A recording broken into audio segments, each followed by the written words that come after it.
Ebrinyan.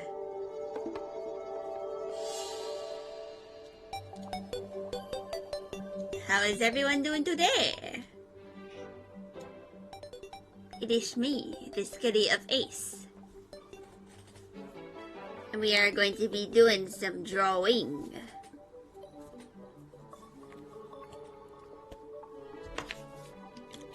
But it might just devolve into me just playing Skyrim or something.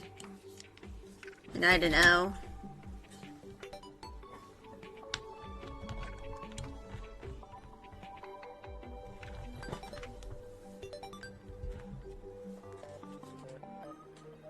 So, yeah. I'm probably just going to yap a lot. You know. Also, fuck, I forgot to do my going live tweet. Okay. Luckily, I had it written down. I just had to post it.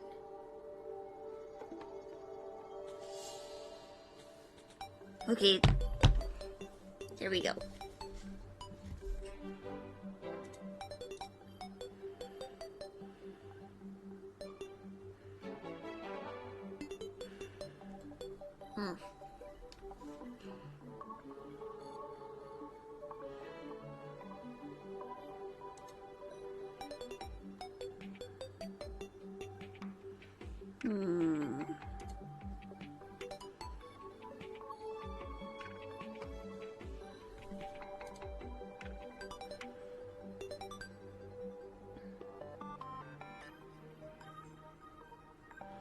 What to do. What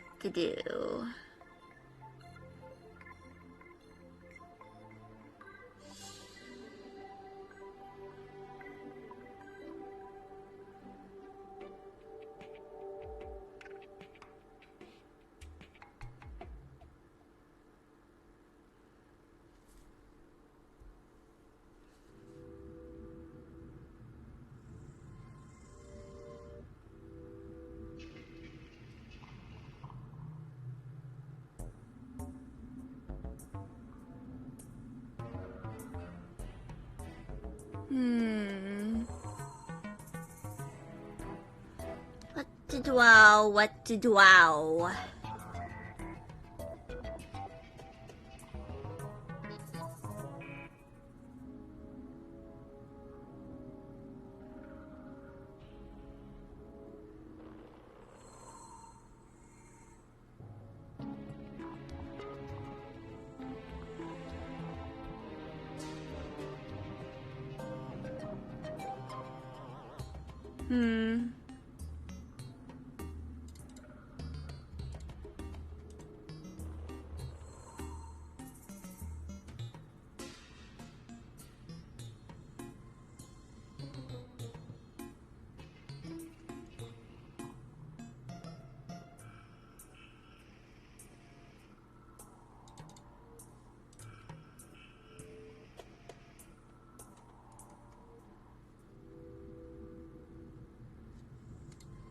So I did work on a new face, like, some time ago for my Live 2D model, which I ended up finding out from one of the tutorials that I planned on following that was kind of what I was meant to do. Like, yeah.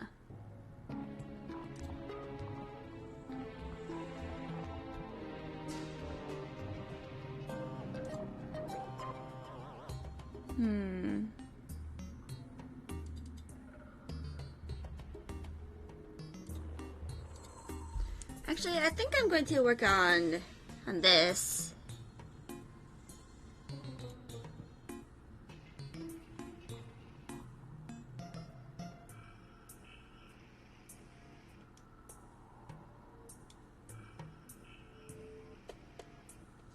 Because I need to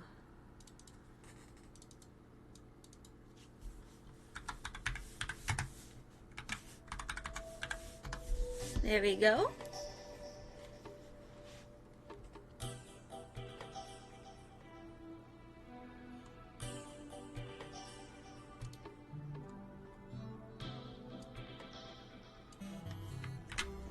Okay, that is the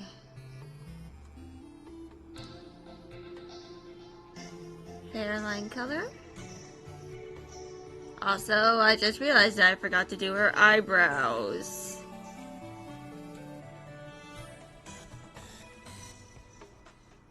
Oh, dang it.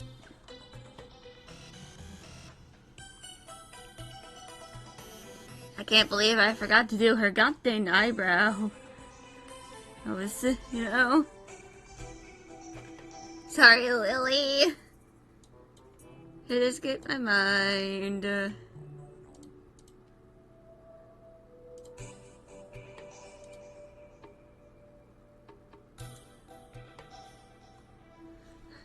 I can't believe I consistently forget to do the eyebrows. I mean, I think I used to never like draw the eyebrows at all. Oh, either.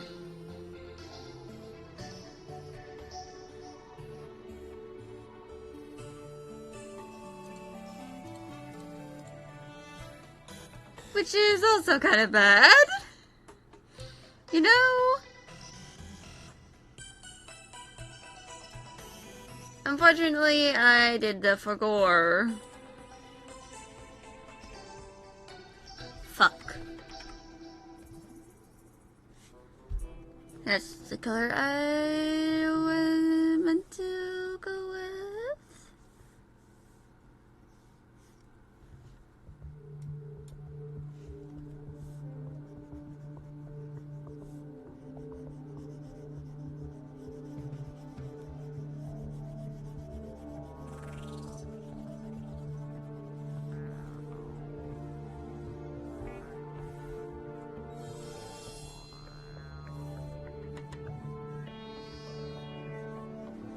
So, yeah.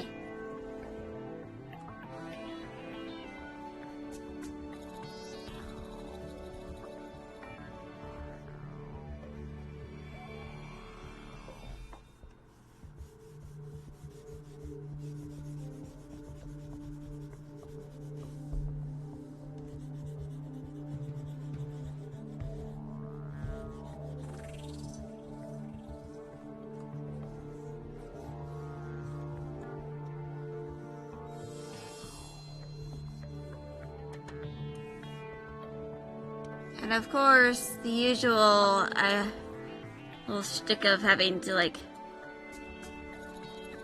correct the color.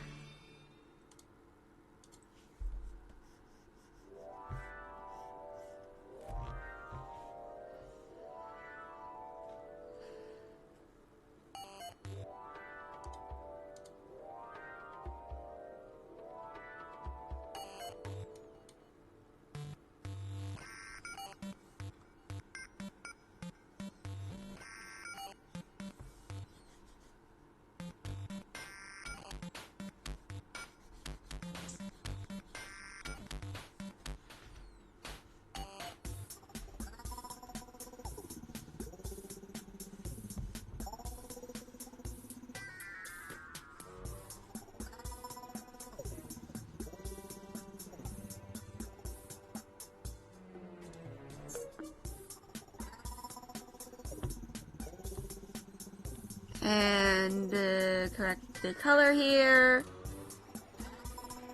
Also, I have the game overlay thing on my screen. Like, it's like, here is where chat is right now.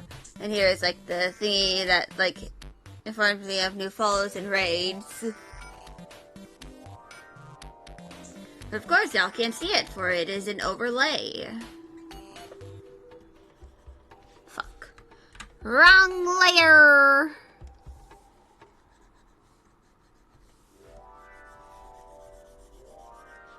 Oh. Wrong color.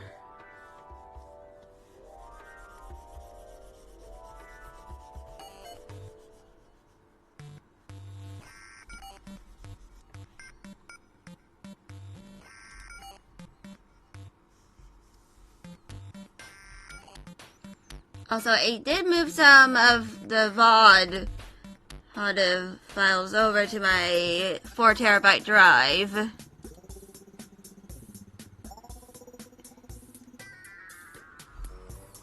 So, yeah.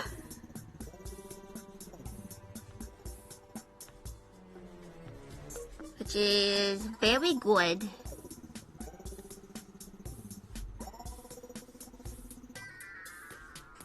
Because now I have some space, you know.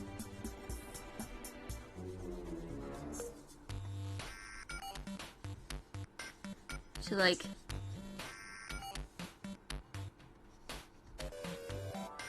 do more VODs and stuff. But eventually I'm gonna have to like see if I can like have the files directly go to my VOD archive folder in my 4 TB drive.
Wow.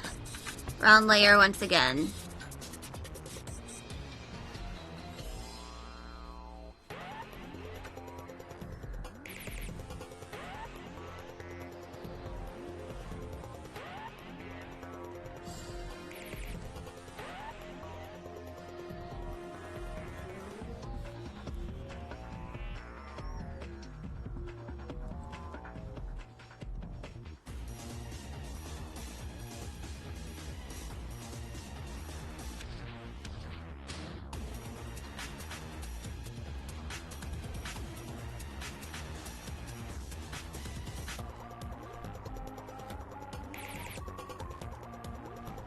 Wow.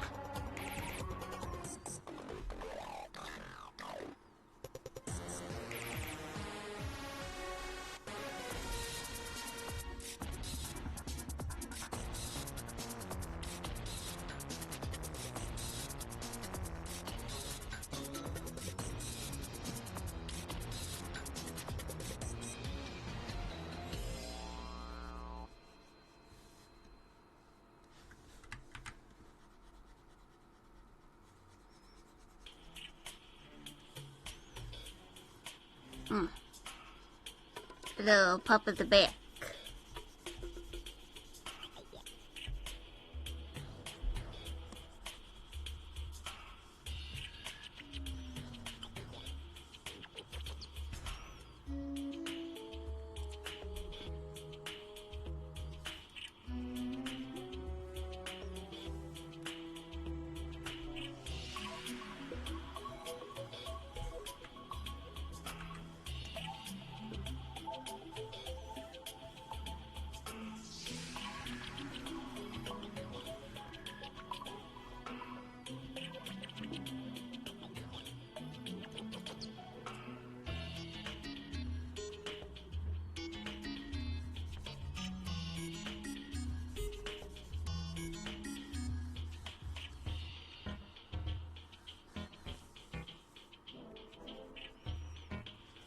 Also, I probably should have drawn like some like pockets on this outfit for Lily.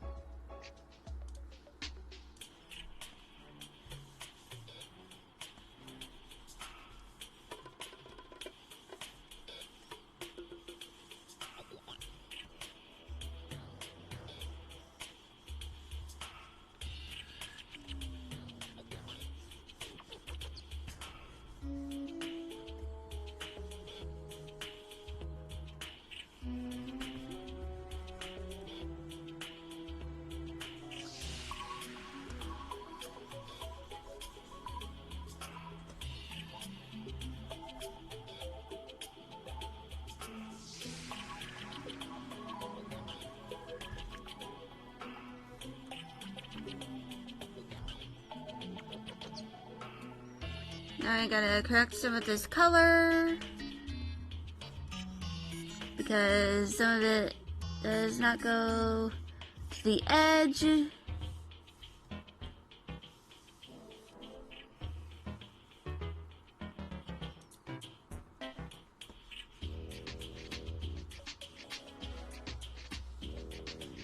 Wow. Also, I'm going to a convention tomorrow.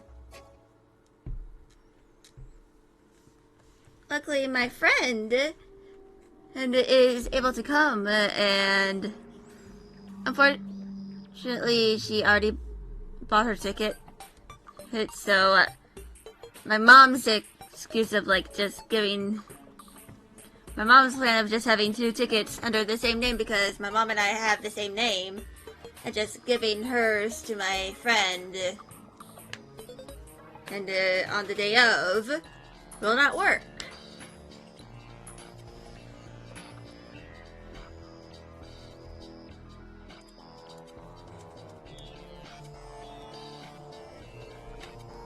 So we figured out a time to go, and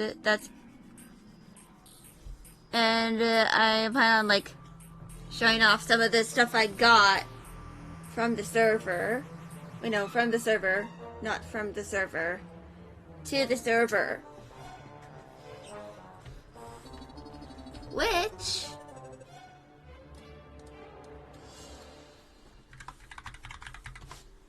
feel free to join.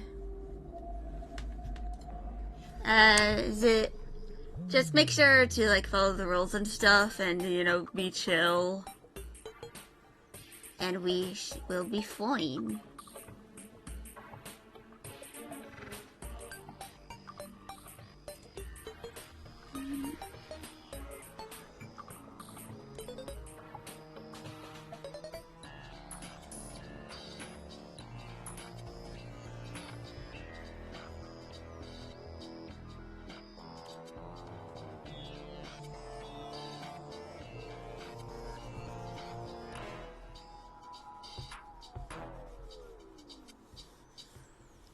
So, yeah. Now, I have a little trick that I like to do for the color of the lips. So, I usually go with the shading / line color of the skin. Then I make it a little more red and also a little darker. Like that.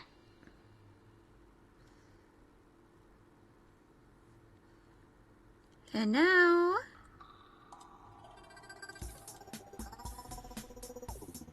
that is how it looks. Of course, I'm probably going to add a rim light.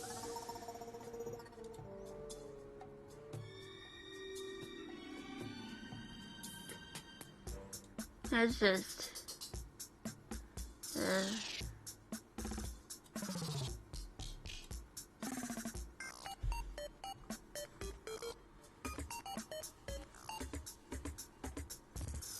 also, rim lights are is one of the big things about Breath of the Wild.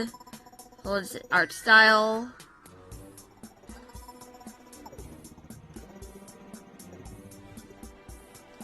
That's kind of why it can be kind of hard to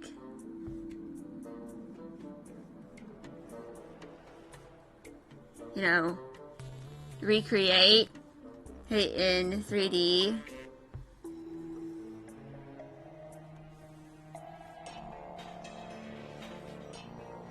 Without plugins.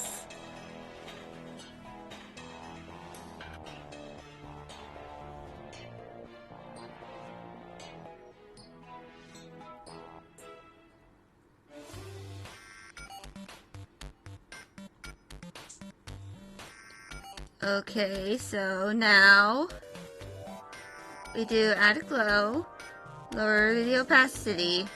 We could just do add. Wait, no, that looks.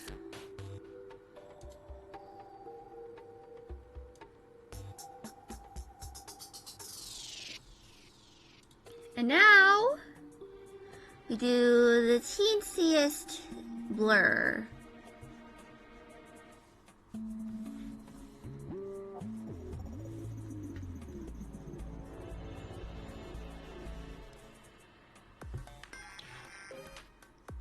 I like to help, like, make it feel a little more complete.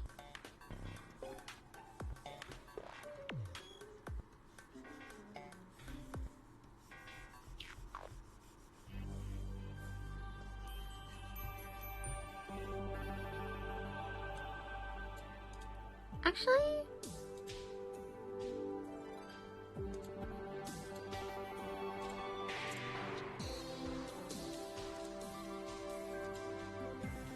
yeah, soft light.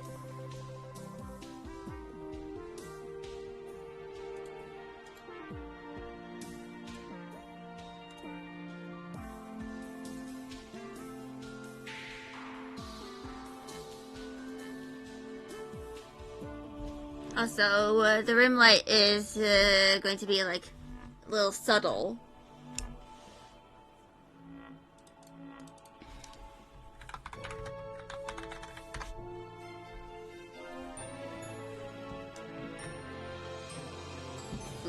Also, I should probably like drink some water because I'm going to be yapping a lot.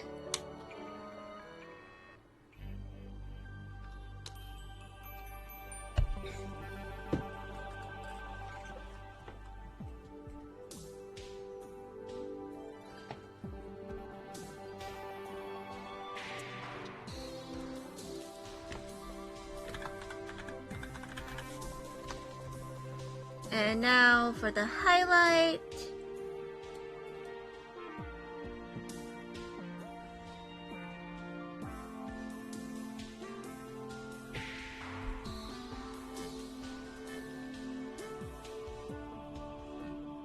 Oh, that was the blur.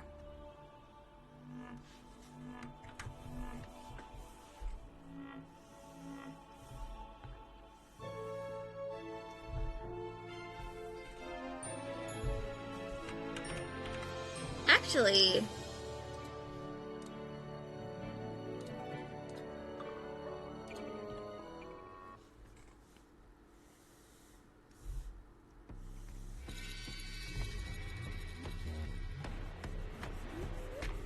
and the one enhance to signify the selection.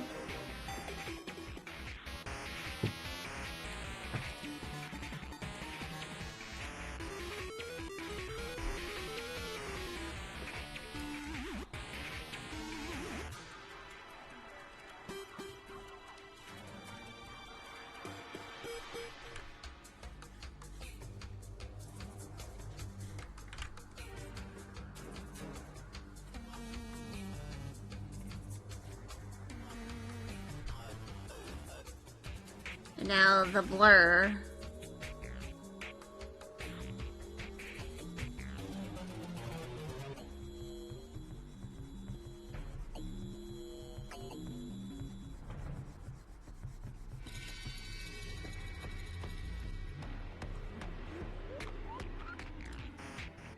And add a glow.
And there we go. Wow.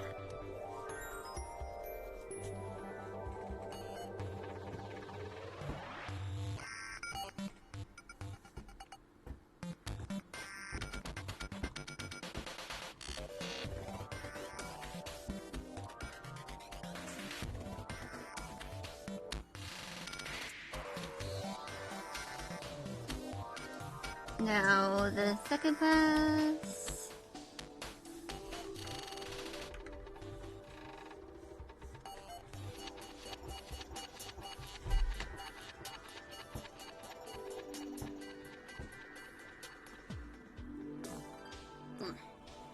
Let's go crackety crack.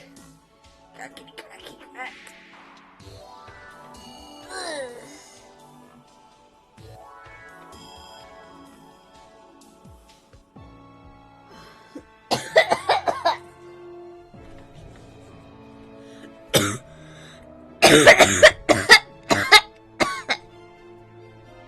I'm okay, chat. Do not concern. I am alright. I just had a coughing fit.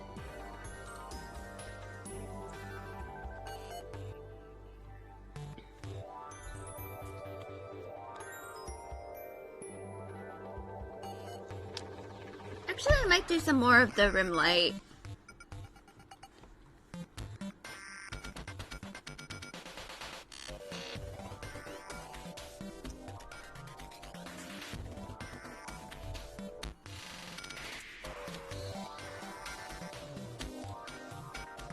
And fuck. That was the erase, not the blur.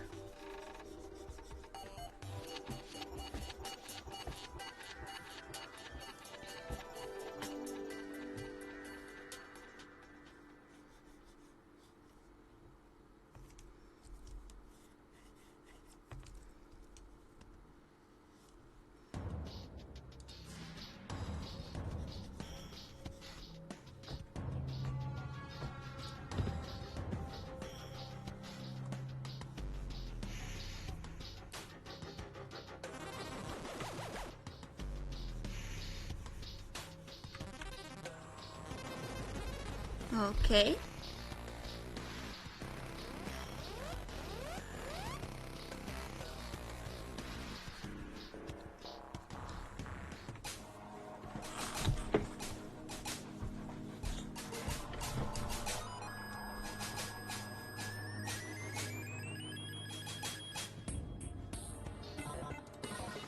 And more of the rim light.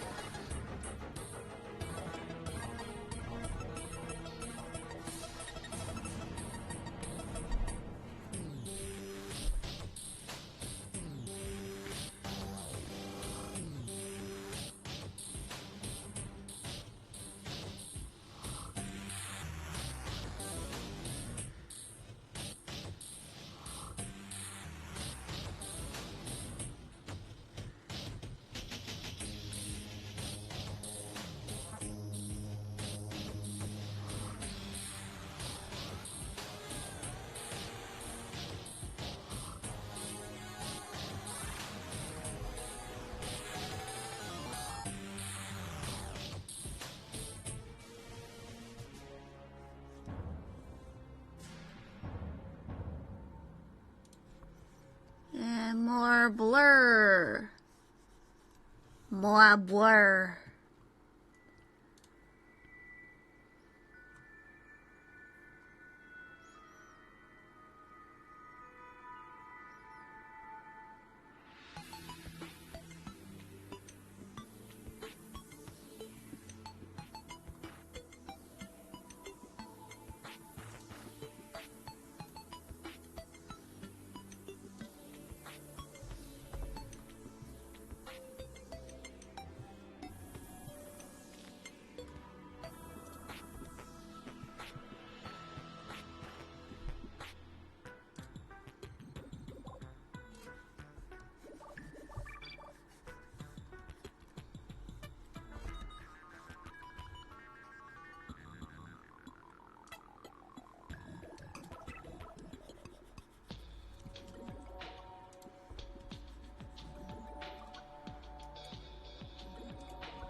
Oh.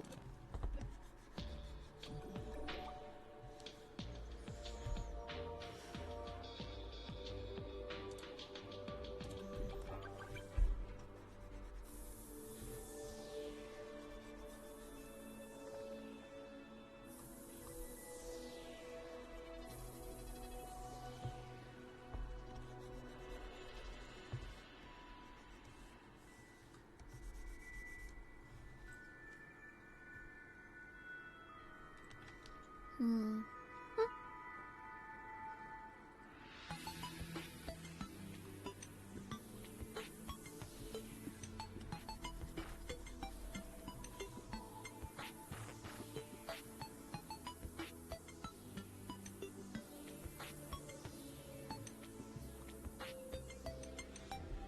And now save.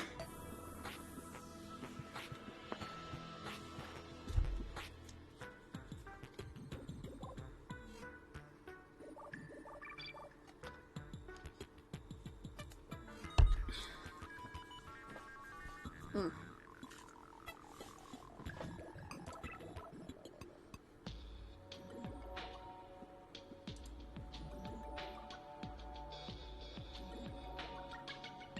Man, am I a little tired.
Hmm.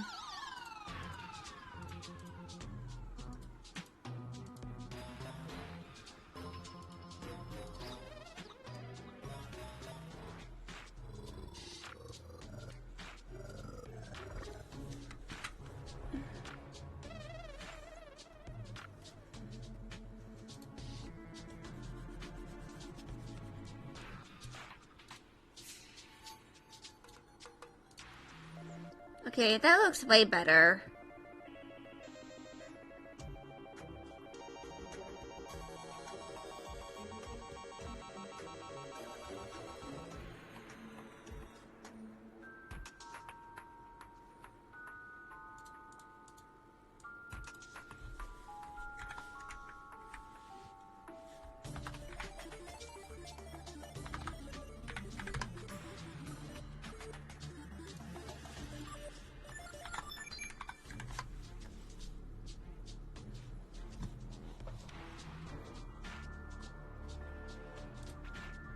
Also, holy shit, did I make her some of her fingers a little too long?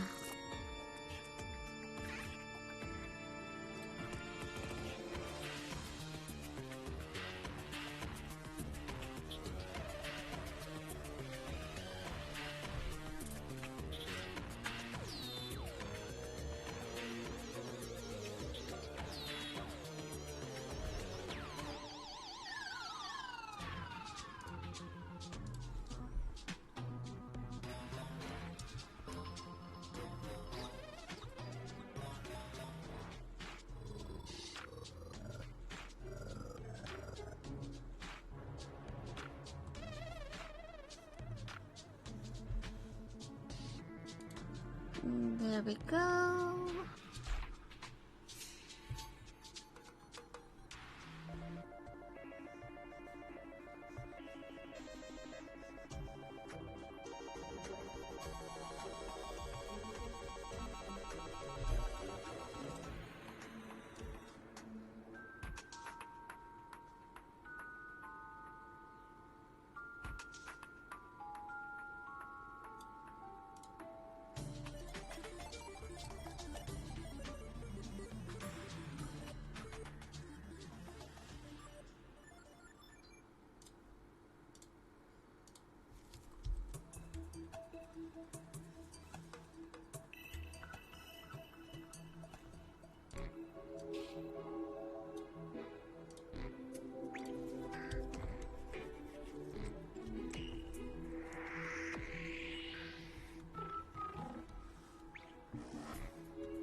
Hmm.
Hmm.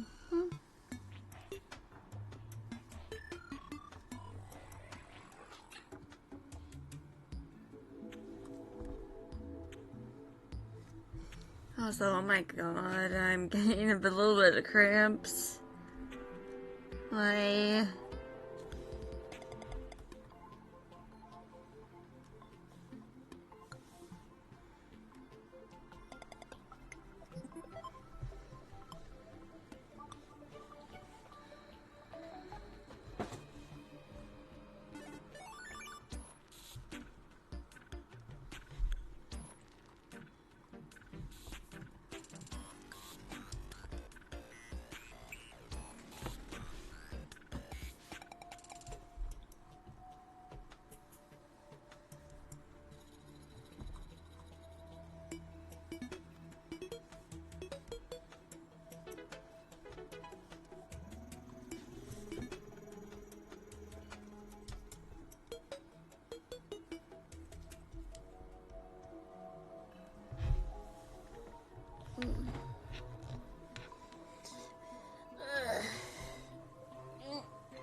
Hmm.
Hmm.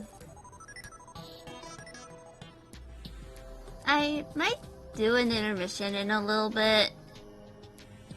Mostly to see if I can wake myself up a little more.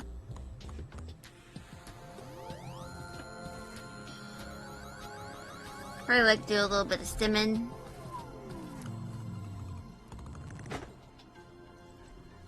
And probably some other stuff.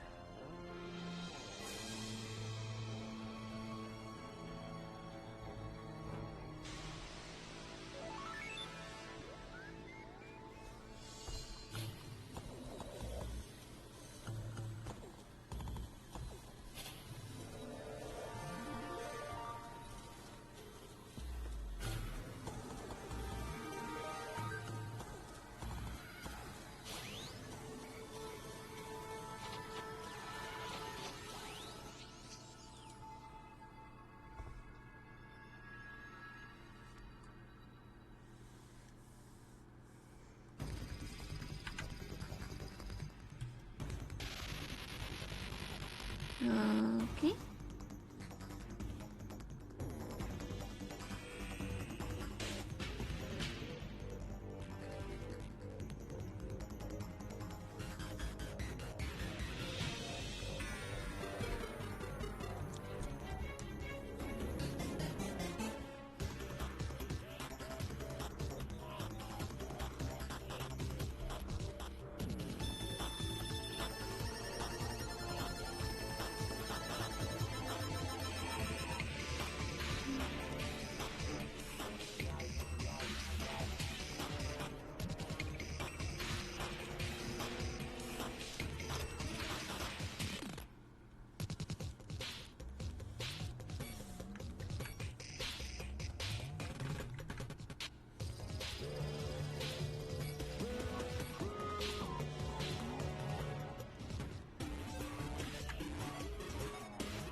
Hmm.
There's a bug flying around in my room. It's very small, but it's annoying me.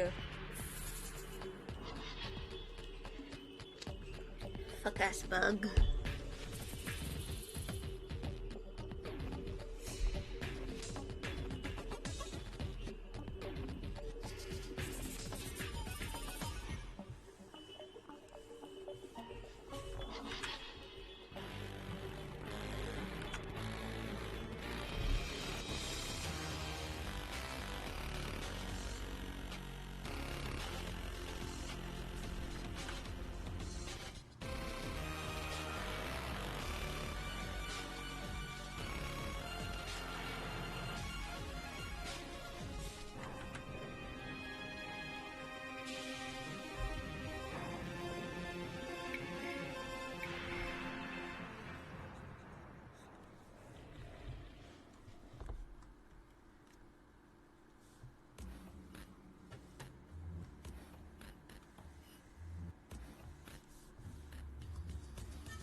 Also, that's a pretty decent work time for this canvas.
Mm.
Mm. I think I'm going to take a little break and probably do a little bit of stimming. Maybe like have a snack. But yeah, I'll be right back.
I fucked up.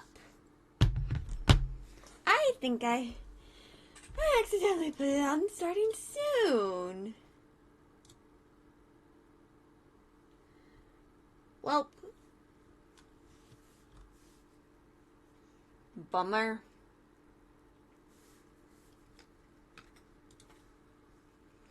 But anyway, I'm going to go to a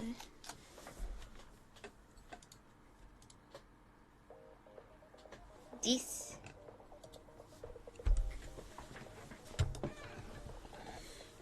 Because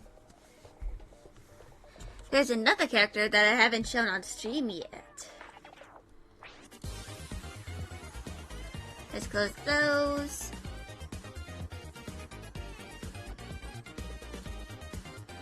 It's this one. Yes, me making a Transformers OC was inevitable. But yeah, this is Subi Ector. And she's basically just a dumpster baby. He turned medic.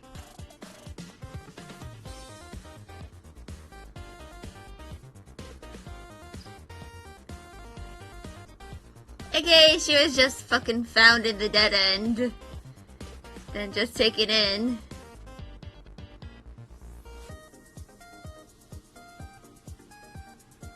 And also, she has a very long tail. As y'all could probably tell.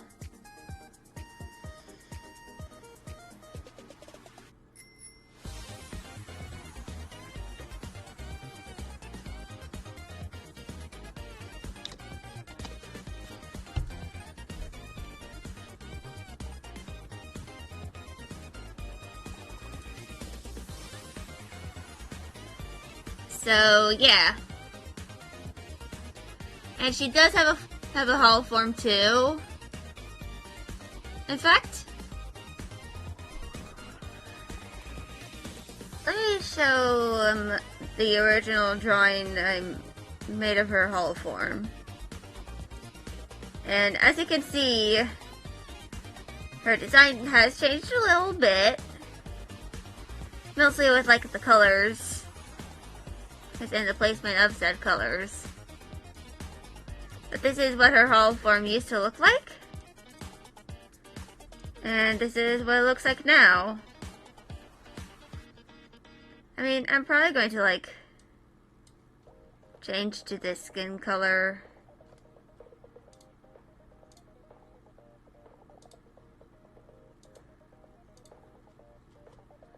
Because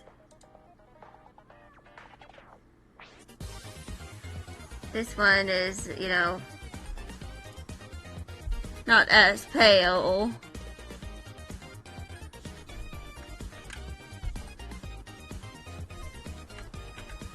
But to be entirely fair, I did use like a color, her matching thingy, like a skin tone matching thing,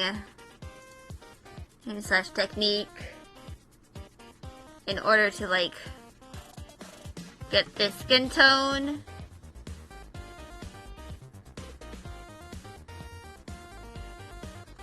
Which, if it's actually kind of a purple.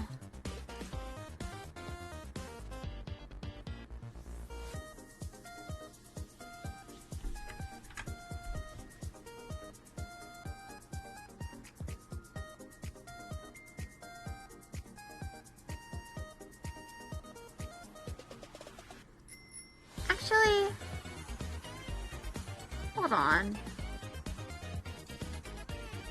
Would this be a better color for Subi?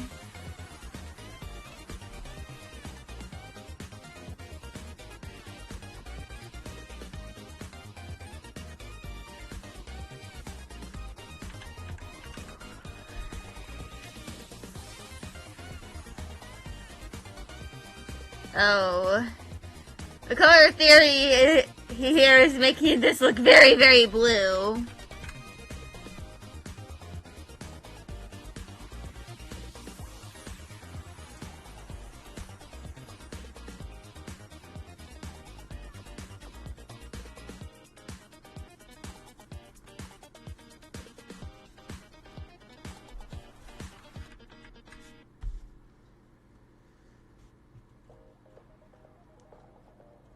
I mean, I might keep it like this.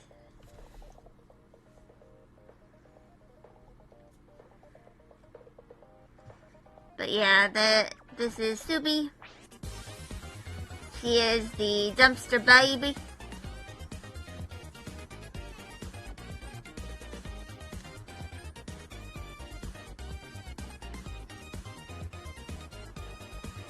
And there's also the side profile.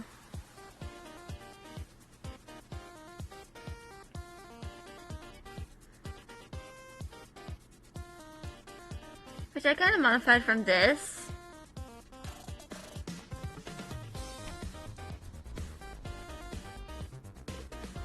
Hold on. Sabu! You wanna go? Can I take you before you go?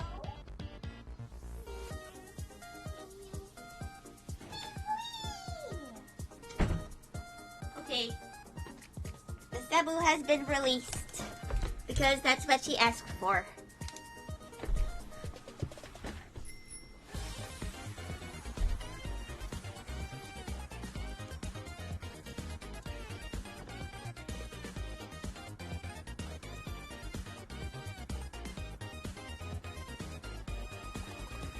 So yeah, this is like my real first foray into like designing Transformers characters.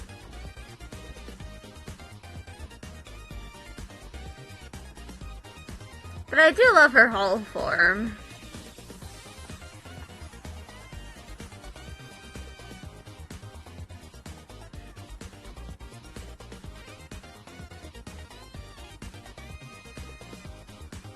Like, I love how I made her very chunky.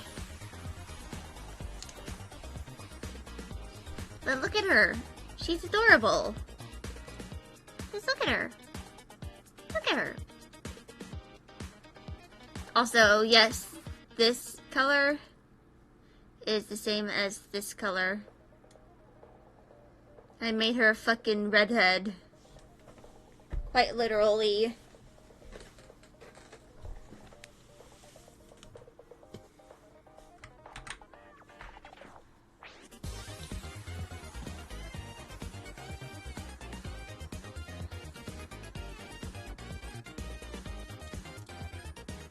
And there's also something here that I needed to add.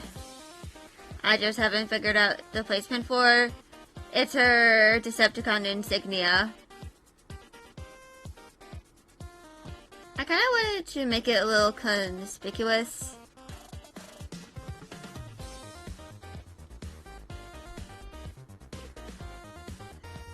So I'm probably just going to like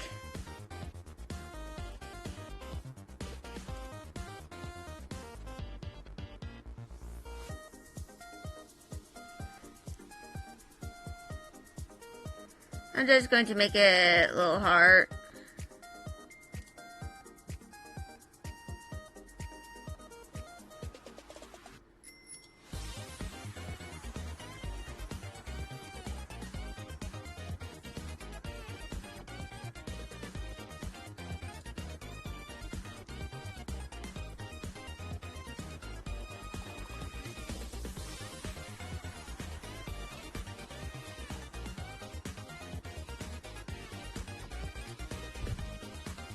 So yeah.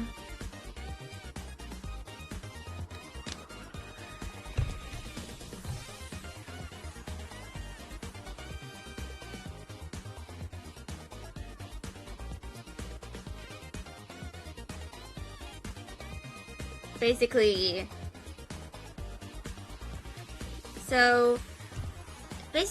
to describe Subi, kind of like, she was found by, so she's like an IDW 1 character. I have not read IDW 2. But basically, she was forged during the war. Like, as like a hiccup by Vector Sigma. Like, Nobody expects a 0.1%er to show up in the dead end of all places. But she did. And she was found by Deadlock, who she ended up imprinting on, you know, as a sparkling. So he ended up being, like, stuck with her. And he kind of found it a little annoying, not gonna lie. But he kind of just tolerated it because, you know, a child.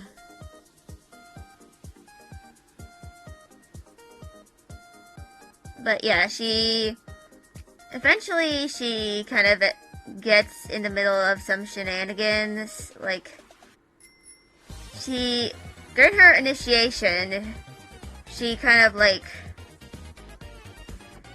ends up being, like, severely injured. Like, her legs kind of got crushed. Like, around here-ish. If y'all can see my cursor. Like, around here is where she kind of got her legs crushed. So she was in CR Chamber Jail for quite a while after being found by Autobots, who did not even know that she was being initiated into the Decepticon faction. And of course, she did cause a few shenanigans, mostly because... So, as you can see here, which I'm probably going to move this to this canvas. Basically, these things here are magnets. And she also has them on the tips of her digits, like here. And they kind of like activate. And she also has them on her feet. But yeah, she basically uses those to like climb up places. She mostly just does that to like get to a place where she can recharge without like being interrupted by anyone.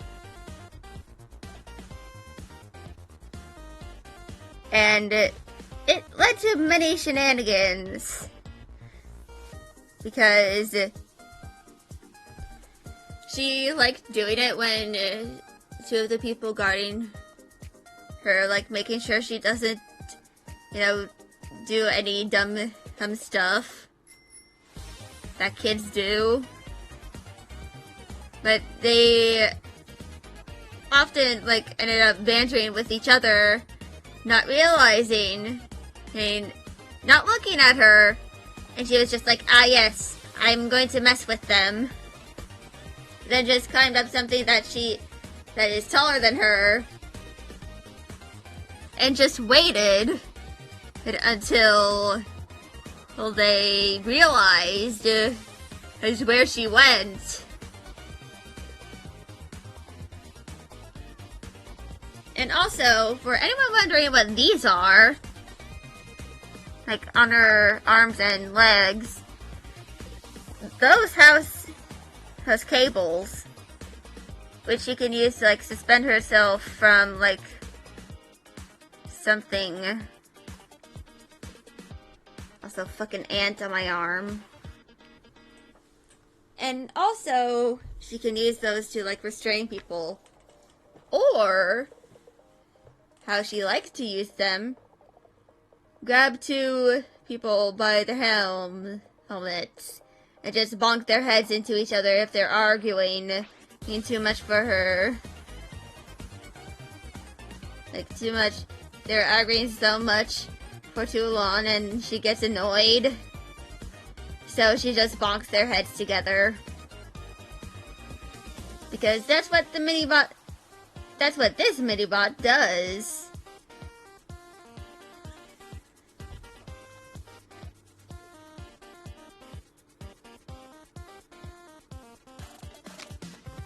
you just get bonked.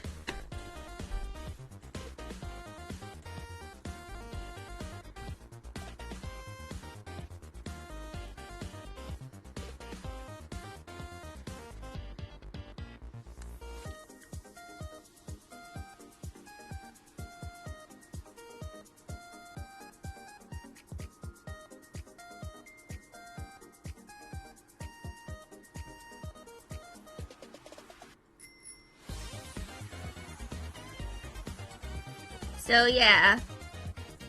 And eventually she does defect and like to the Autobots. Like around the time that they arrive to Earth, she just does the most deceptive thing possible. Like basically she makes the Decepticons believe that she is purposefully making herself prisoner to like become a double spy, when in reality she planned on defecting and basically making the Decepticons think that she was being mind controlled or like manipulated / brainwashed by the Autobots into joining their side. She basically just deceives everybody.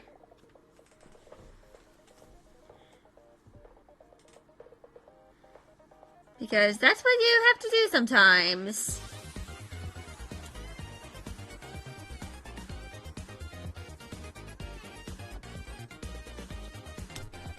Sometimes you just gotta deceive everybody. Here. And just cause some shenanigans.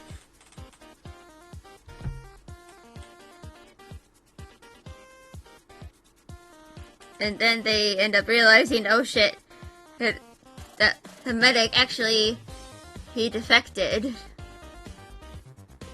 Probably, like, after the war ends.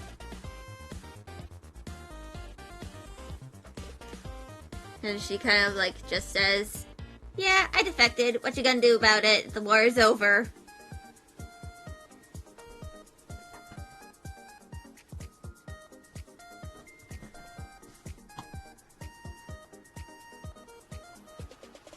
So yeah, she's kind of just like causer of shenanigans, Subiector of Rodion.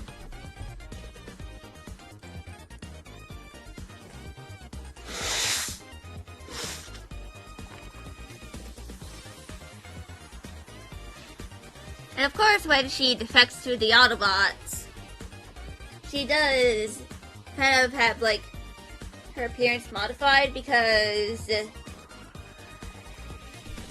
she could basically be described as a monoformer, but slightly to the left. Basically, she only ever is in robot mode because her alt mode, she can't reliably transform into her alt modes, you know, being a triple changer and all that. Because sometimes she will initiate the sequence but not be able to transform at all. Or she's able to transform, but she transforms into the wrong mode. And nobody has been able to figure it out. So a lot of her, like, kibble based on her alt form, she purposefully removed, or had removed. Because if she, mostly because, like, if she can't really transform reliably, why have the kibble? The only thing she really kept were her wings and her massive tail, because she can like use her massive tail to suspend herself from a high off surface. Like, I can probably like sketch a very shitty visual like over here. So, let's just say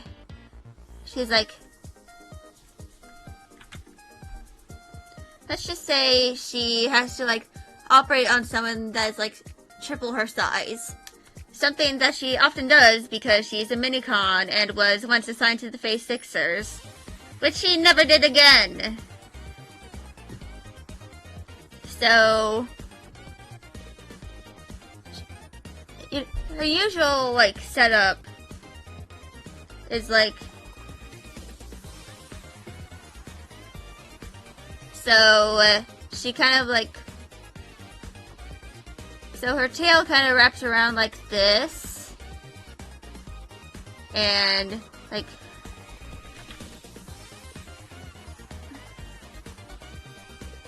that's kind of like,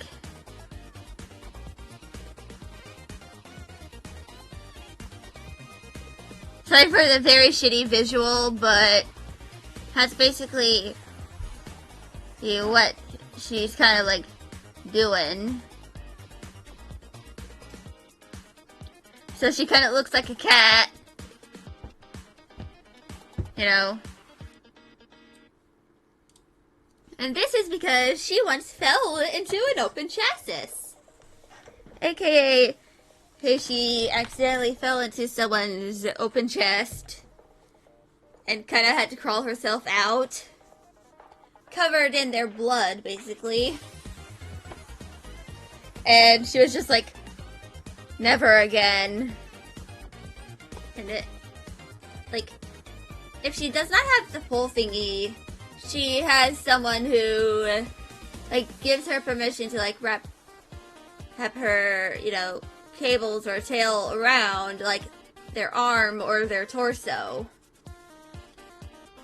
And their duty is basically make sure the medic does not fall into someone and by accident. Especially if they're, like, really big.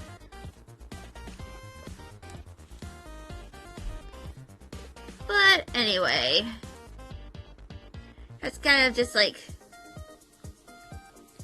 one of the costs of, like, being, like, a minibot amongst, like, a bunch of super duper big people. Like, hello! The Coffee Lord has made an appearance. Well, hello, Coffee Lord, aka Katsu. And thanks for the first time chat. How are you doing today? I hope you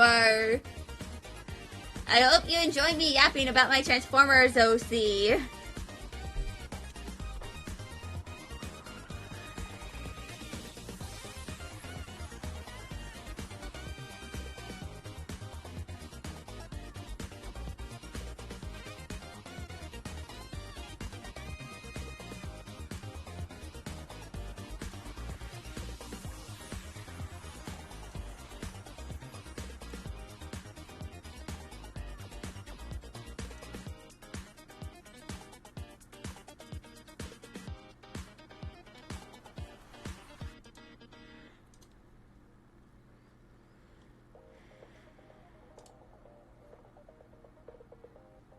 Okay.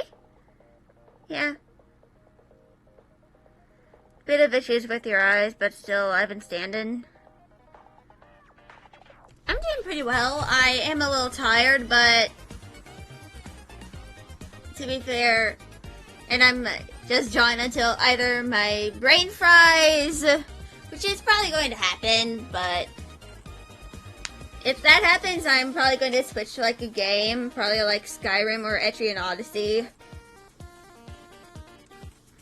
Yeah, but because there's someone I plan on raiding into, and he doesn't go live for like another 2.5 hours.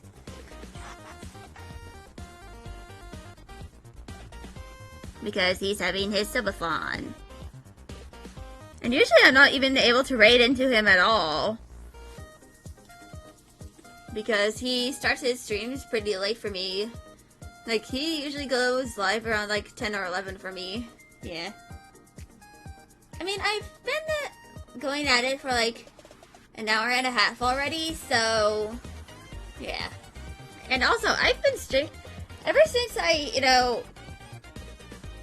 ever since my semester ended, like, last month, basically, I've been streaming for way longer. Yeah. So about now for you? European. You're European. I knew it.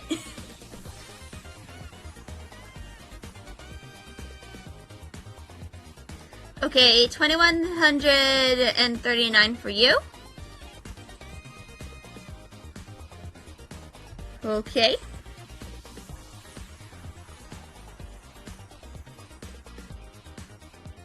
Yeah, I had a feeling a lot of my audience is like from Europe. So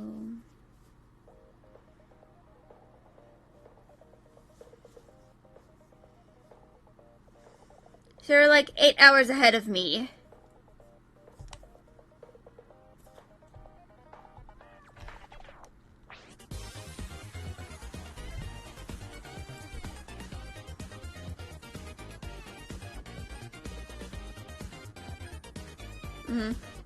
Yeah. 8-hour difference indeed. Because right now it is 1400 for me. And getting close to 1500.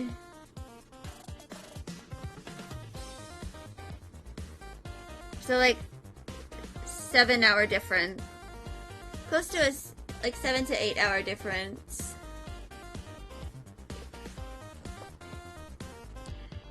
Yeah. Water. Okay. Go get your water. And I'm going to duplicate. Hit this.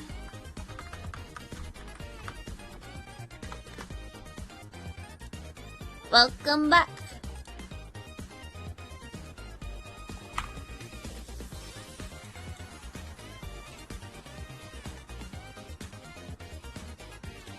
So,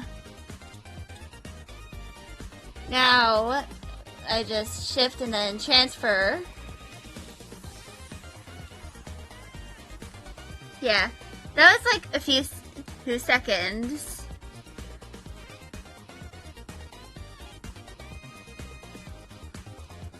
Like probably less than 15 seconds.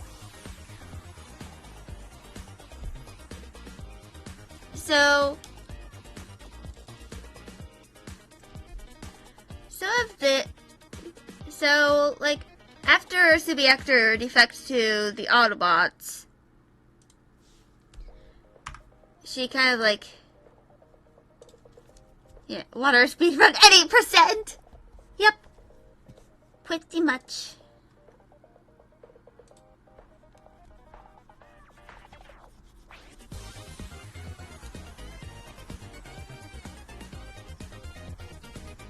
So basically, after Subi defects to, you know, fuck.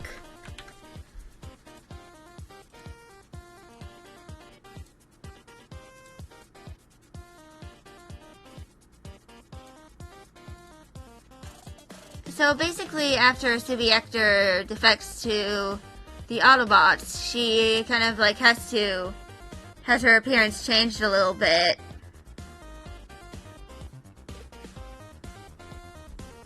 Mostly, part of it is like, one, so that she, you know, won't be instantly recognized by any Decepticons that used to like work with her or used to be her patients. Yeah. I'm enjoying the Transformers though, see?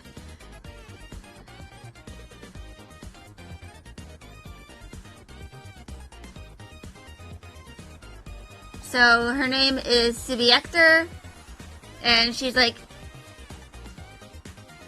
and basically she kind of like is a character that kind of like change its size, like, very late into the war.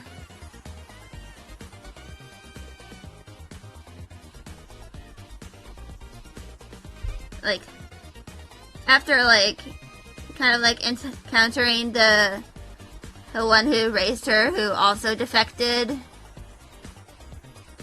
She kind of, like, experiences a bit of a crisis.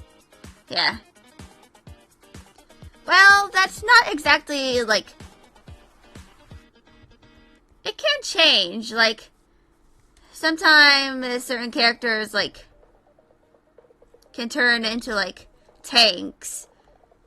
And there are, of course, the Stunticons and Combaticons. Like, the character Swindle, who is a Decepticon, he turns into a Jeep.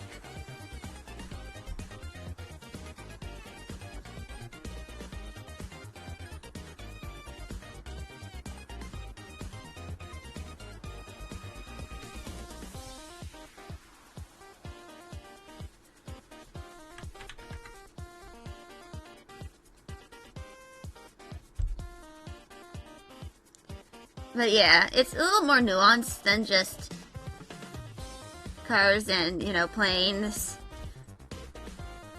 Like, especially in, like, the IDW comics, and, like, later on, yeah. Der Mann Odysseus stürming Schlitz do a 360 on a car? Yeah. Like, here's the thing.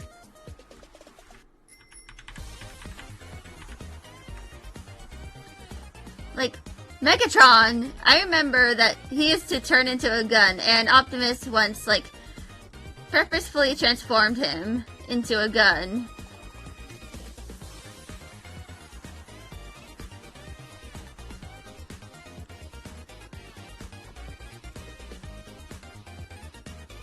Yes!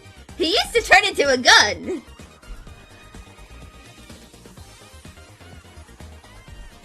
Hold on, I can actually, like, look this up.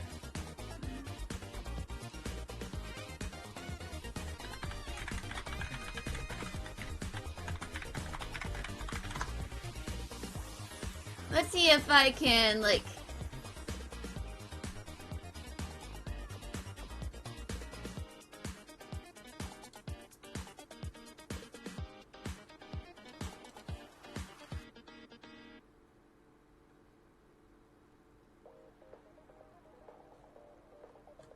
So...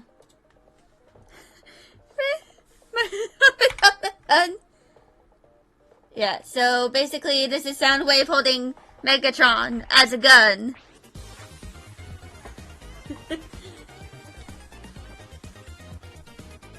But yeah. He has a gun mode. Yeah. Transformers... The original Transformers cartoon was wild.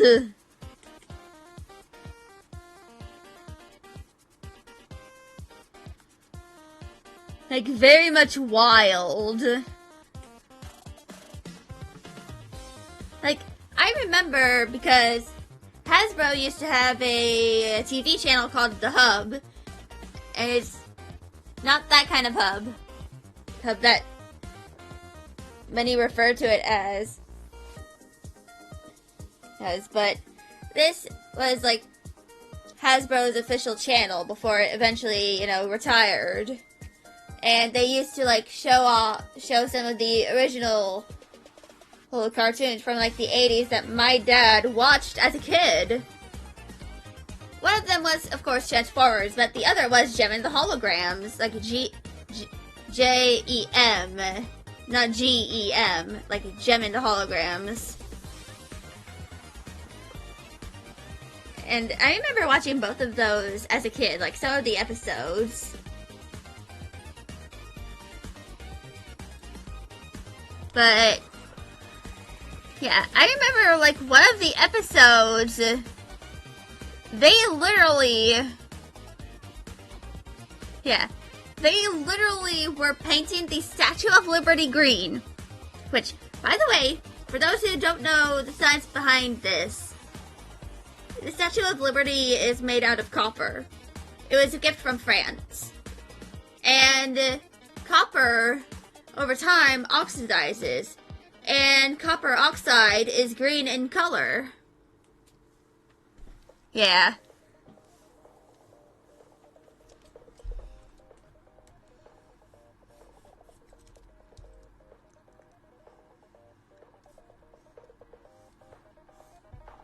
So, yeah. I consistently think about that episode, like, why weren't they painting it green? One Very Wild Show, who you saw? Yeah, go ahead. And I probably haven't heard of it, because, you know, I'm a gremlin American. No, gremlin southerner.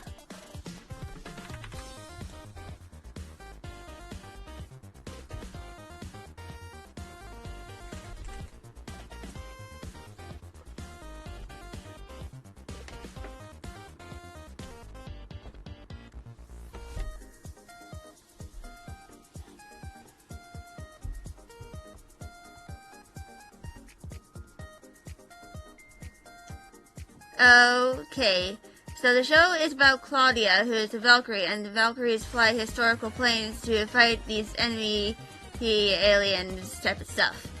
Yeah. It's like sci-fi.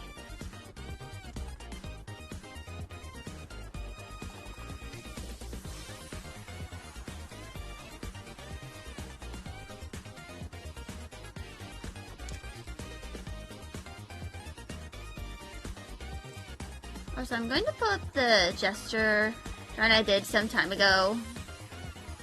So the main group of 4 are Claudia, Miyako, Sonoka, and Azusu. Okay.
So Claudia flies a Gladiator MK2 and broke the sound barrier with it.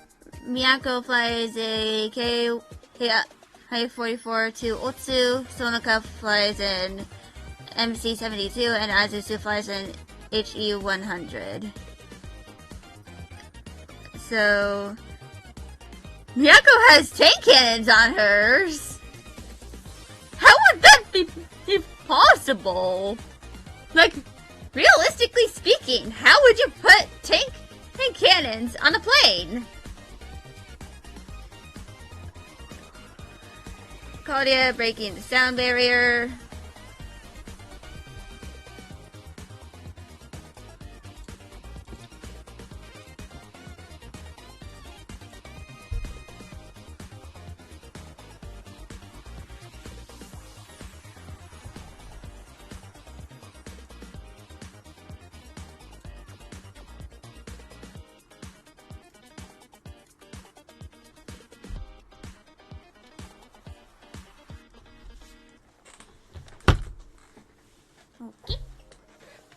Tomoka has torpedoes / missiles and cruise missiles on her float plane.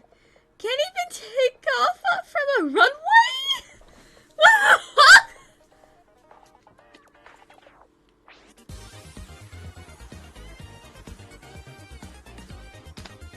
And Azusu has a shit ton of shit on her plane. Oh my god.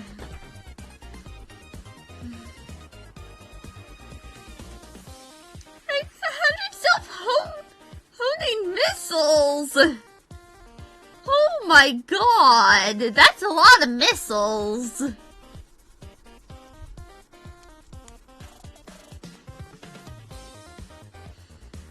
engine so badly tuned that it's going to blow up. Oh my god.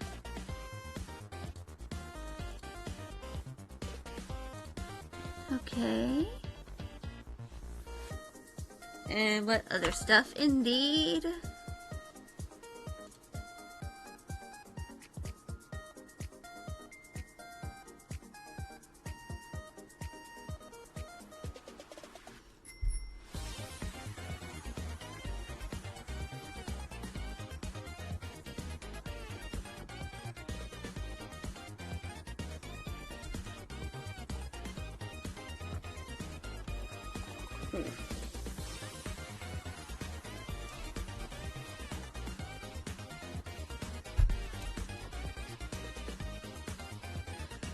The villain they're fighting is none other than the god Odin!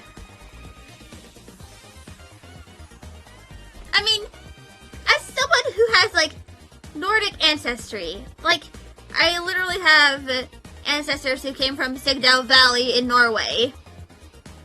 If I had to fight the god of my ancestors, I'd nope out. The shit show is called Warlords of Sigurdrifta. Actually, I'm gonna look it up.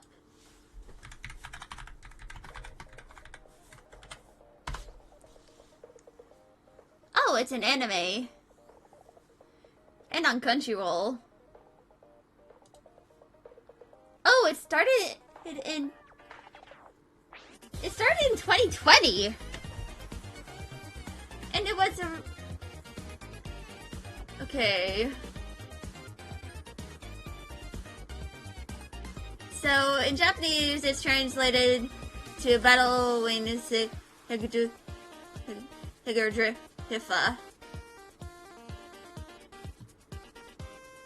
And there's 2 light novel series. There's into a manga series of it.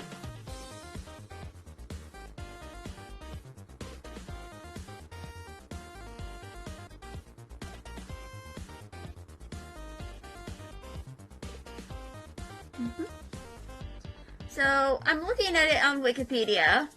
So, the premise is when humanity is threatened by mysterious pillars, the Norse god Odin offers humanity a way to fight back.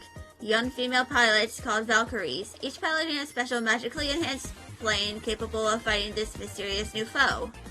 One of these Valkyries is Claudia Bruford, a German pilot who gets transferred to Tateyama Air Base, where she befriends a trio of Japanese Valkyries and learns the value of friendship.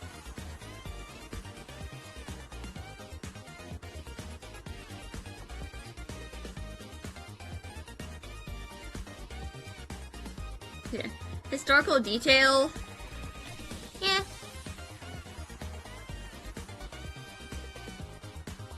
It sounds pretty interesting.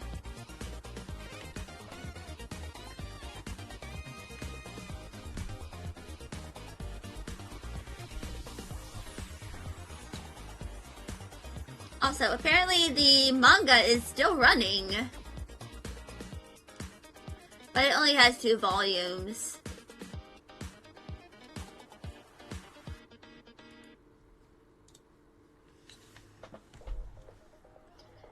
But yeah. Not even that weird compared to another anime you saw. Oh lord.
Fucking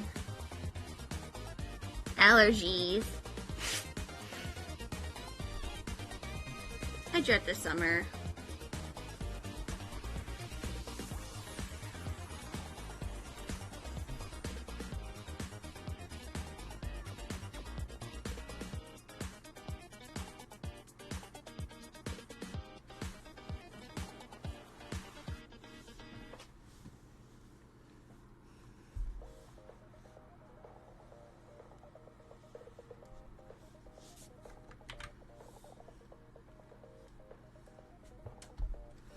So the anime starts off showing the main character, her joins the 502nd with graduation squadron, so she can protect everyone from the alien type enemies. And halfway through the series, you realize that the intro slap. And why is no one wearing pants? And every character is based on the real life space pilot. Also, Hello Soldier. Or how are you?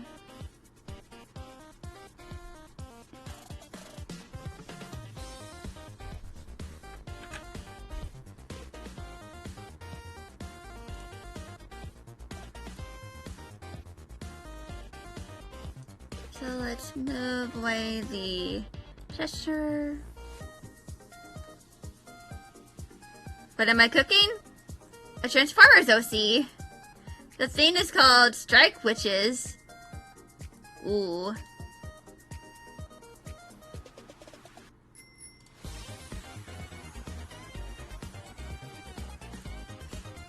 Yeah, this is the Transformers character of mine.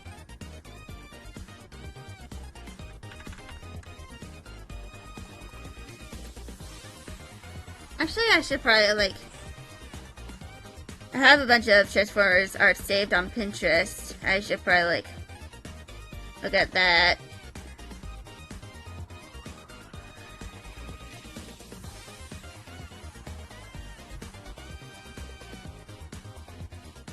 Where's my art?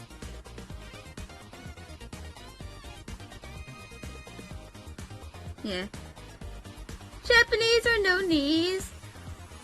She does have a name. Her name is Subi Ector. Oh, there we go. Found it. Yeah.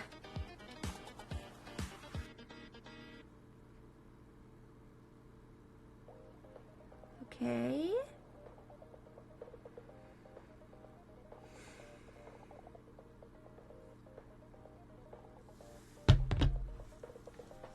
Yeah, I do play games too.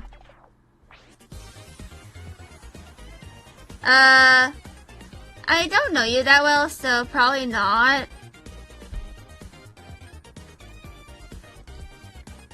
Also, a lot of the games that I play are mostly like single player.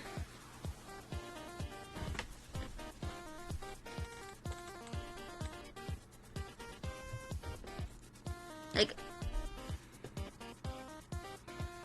excluding Dead by Daylight, which I haven't played since last year.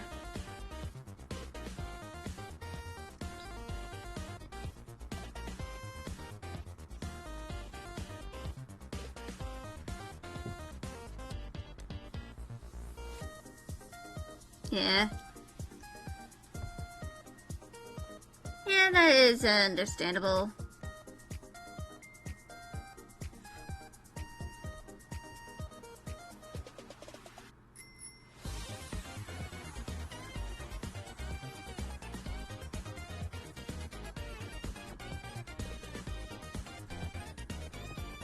I mean, I've planned on, yeah. Nothing but enemies with blue name tags! Yeah. I mean, in a certain games, Topkov Team, I mean,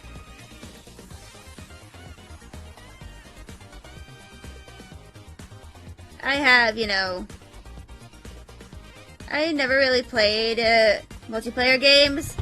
I mean, I have played Dead by Daylight and Lethal Company, but that's only with, like, people that I've kind of knew. and also Nautica. Those are like the only multiplayer games I've really played so far with like relatively recently.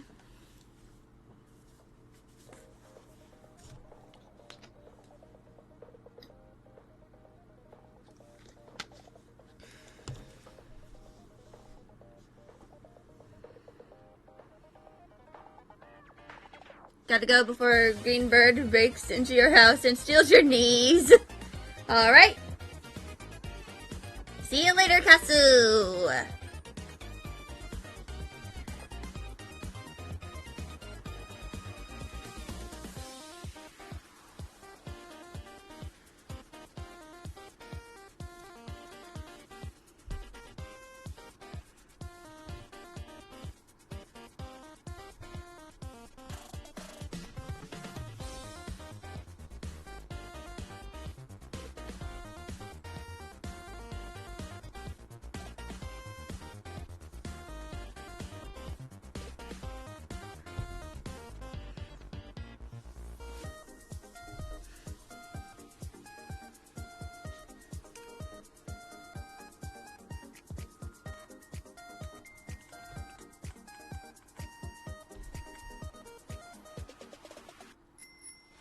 But yeah.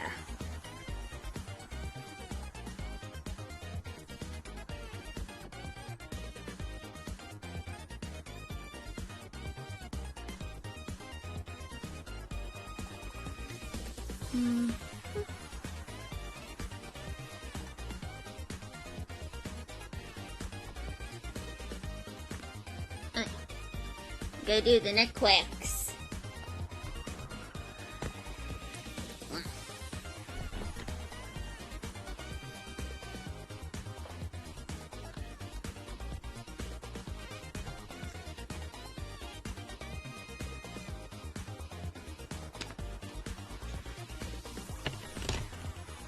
And also,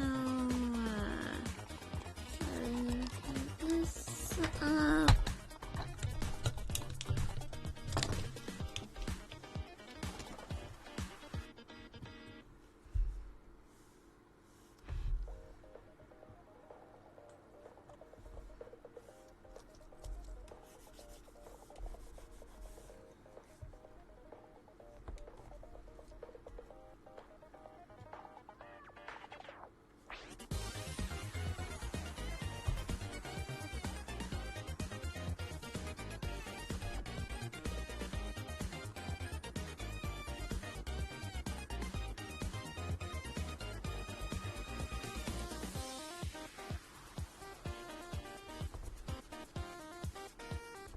Hmm.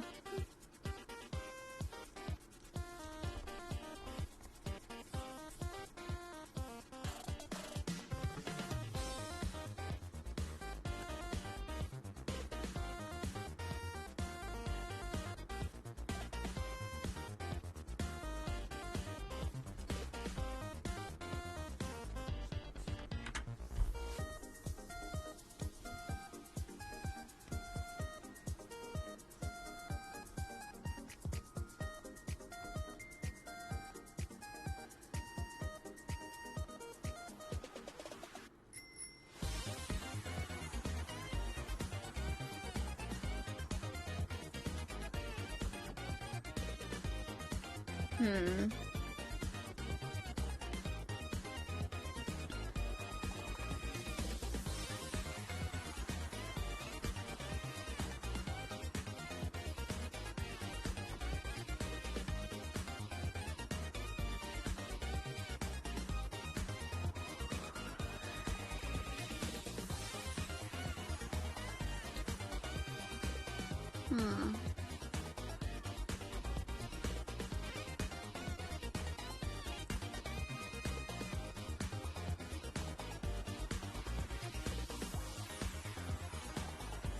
Hmm.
Mm-hmm. That seems good.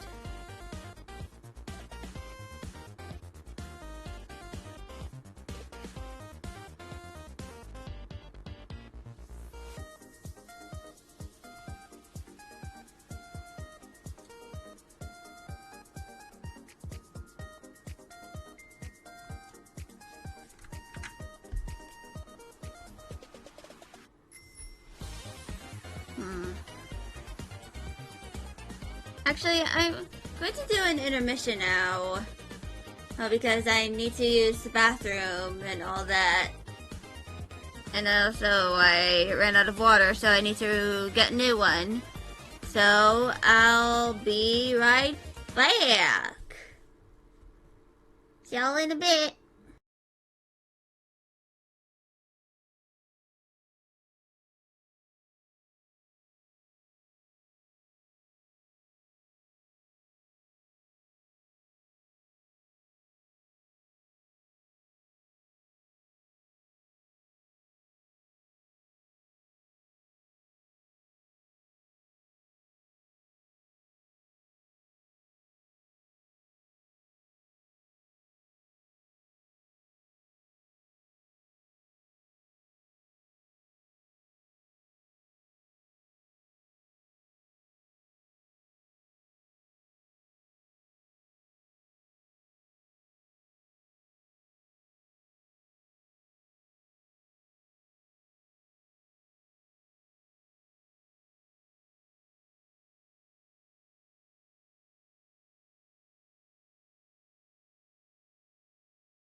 Hey, I'm back. Sorry it took so long. Oh, I forgot to get water. Hold on.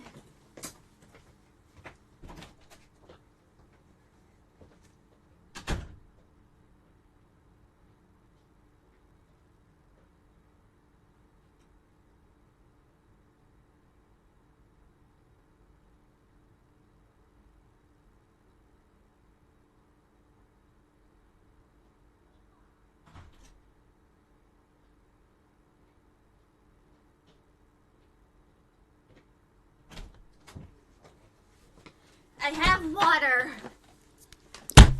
That's the water. It just goes dunk.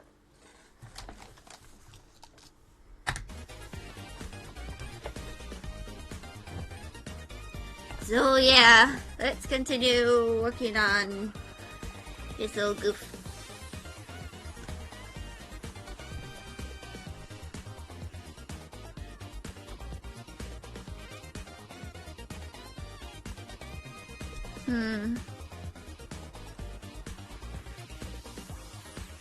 What?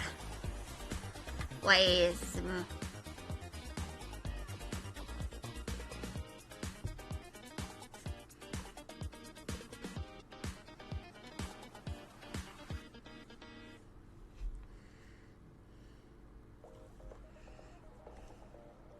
What?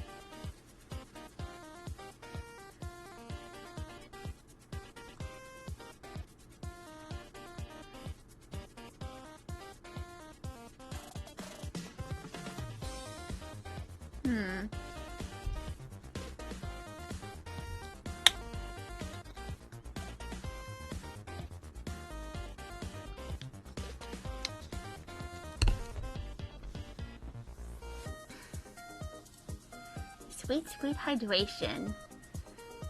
Also, my period is kind of like full throttle right now, so if you hear me making like any grunts or sounds of pain, that's why. I'm currently bleeding through the pussy. Bleeding through my puss.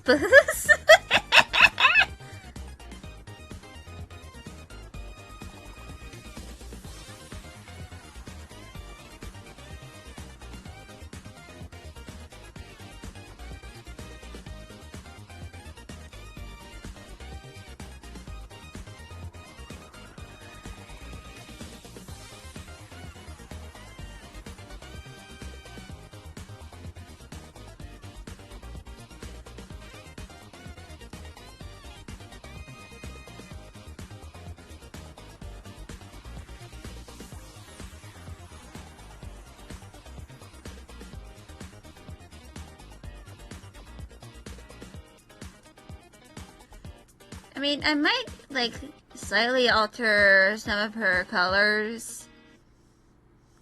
Or, like, add more of a... Actually, I might make this more of a cool tone.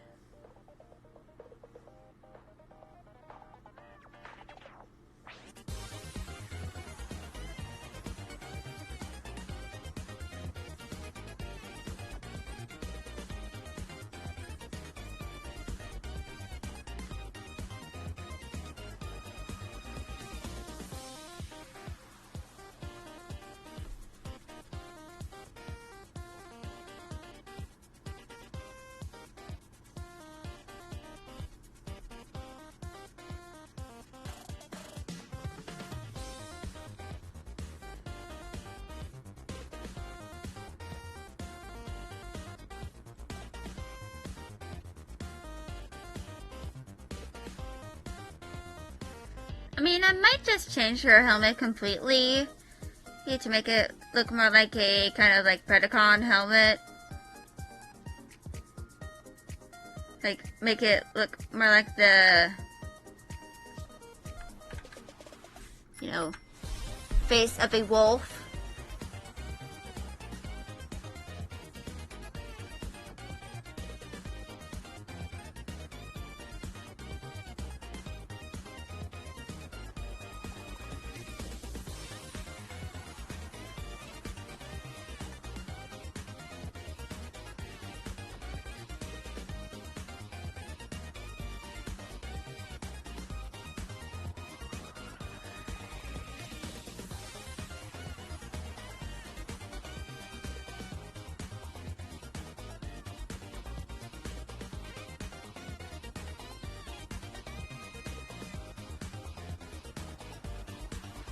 Hmm.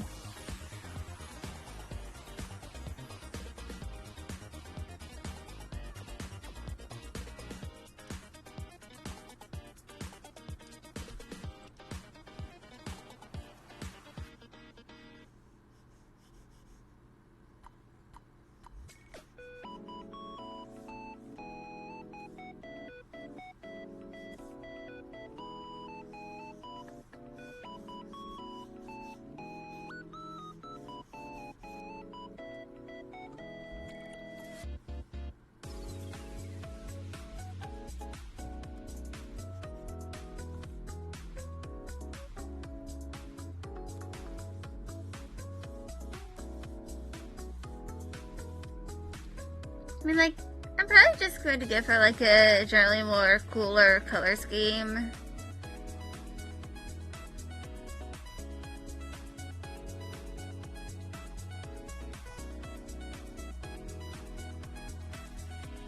But of course, I'm probably going to keep, like, her hands, generally her hands are going to probably be, like, the same.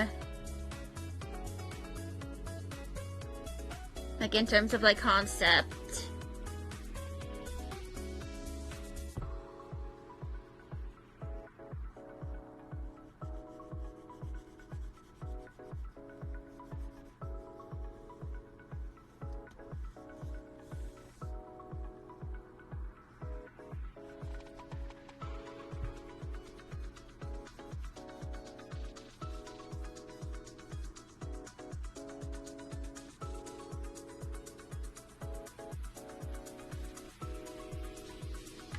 And I might, like, change certain aspects of, like, her frame a little bit. Because she's kind of meant to be, like, a speedster, her build. So she isn't really as bulky compared to some of her allies. And her mentors, you know, because she is meant to Neum. Unfortunately, something about, so, like, when Sumi was younger, like, around the time she was taken in, one of the very first things that the Decepticons learned about her is that she literally needs to consume a limited amount of energon at a time, because if she, like, has an excessive amount of fuel, she's just going to run all over the place. And eventually just, like, crash.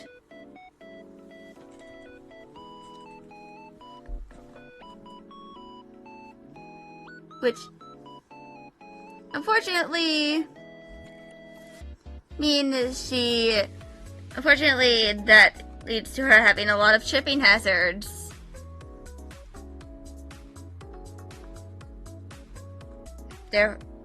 And none of them wanted to, like, really deal with her. Or, you know, accidentally crashing into someone who would probably, like, who is, like, not above of beating up a sparkling. So, they kind of like had to keep a close eye on her for like a long time.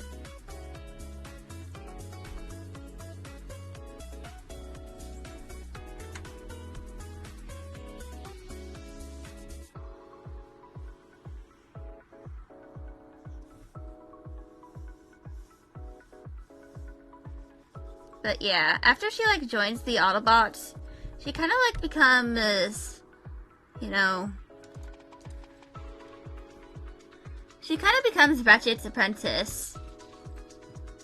Because she kind of like, he originally, like, back when she was found by Autobots, like all that many years ago, Ratchet gave her a data slug so that she can at least know how to, like, one, do maintenance on herself, and two, in case anyone else needs maintenance, she can, like, you know, help maintain them. Like, even if it was, like, something that the Functionist would disapprove of him doing. He was just, like, he just didn't really care. Or he kind of wanted her to, like, you know, be able to survive. And she studied that data slug, like, vigorously. And kind of, like, ended up becoming a medic. Like, the closest thing she could really be to a medic, like, at that time. And he was a pretty damn good medic. Like, by, like, Decepticon standards. There's two. Which, the Decepticons kind of, like, have a thing against medics, I believe.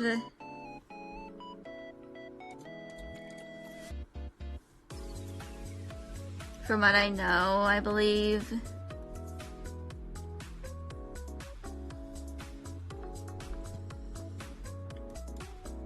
But yeah. Basically, and around the time that had she kind of like surrendered herself to the Autobots and joined their side, she did have like some injuries.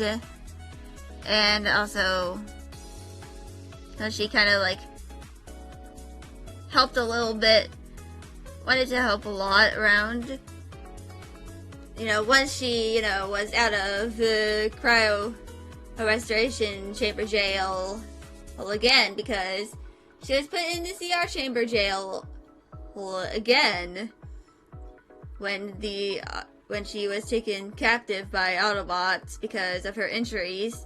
Which is why she has a blue optic here. Because she lost an optic.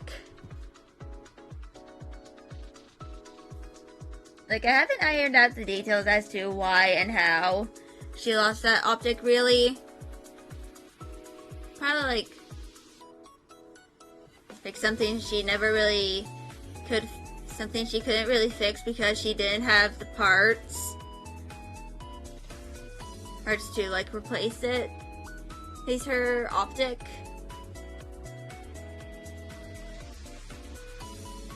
So she kind of just didn't bother her with replacing it because she was kind of lazy, and also because she had other things to worry about.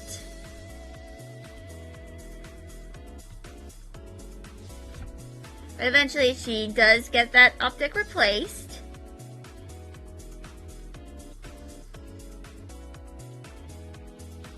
Along with, you know, upgrades, kind of like, based on her alt mode.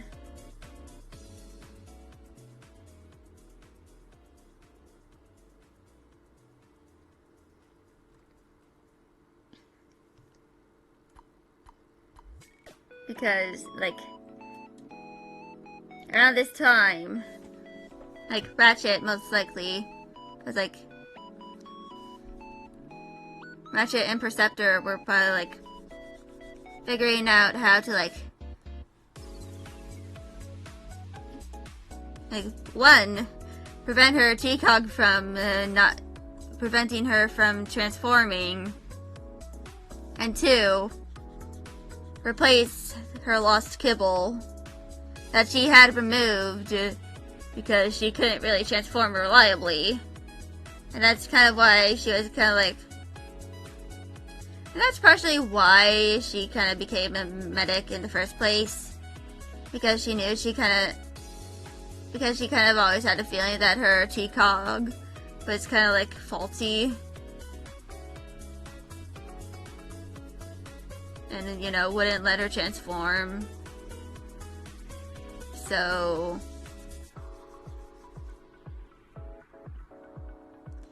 yeah. That's kind of what happened with her. Fortunately, her TCOG was not the problem. There was just something like, kind of like obstructing it a little bit. Like, it was just a loose, probably like some kind of loose rock that had been there for like millions of years.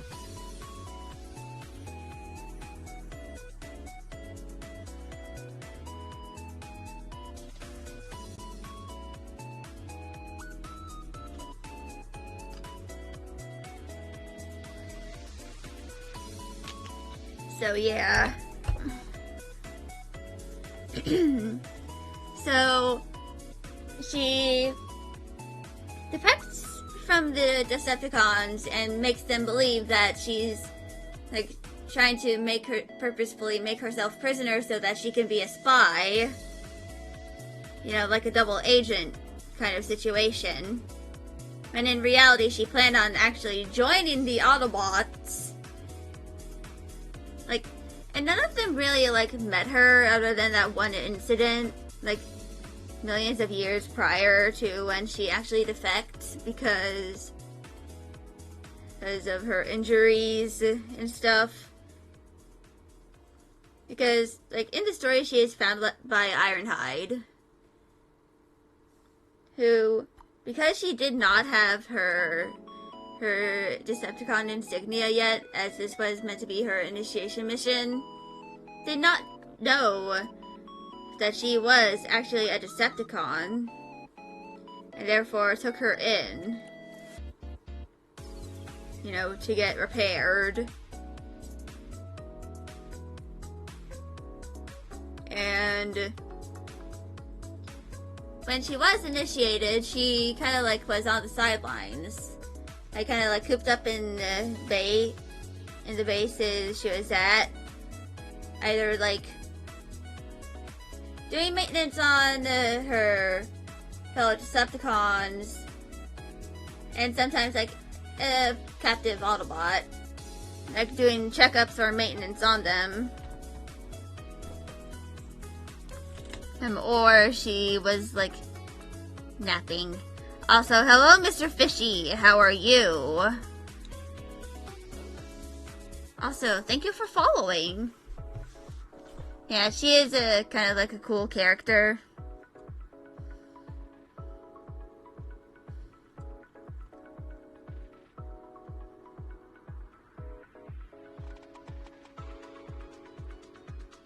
But yeah. She is kind of like, you know, a bit, you know, of a cool character.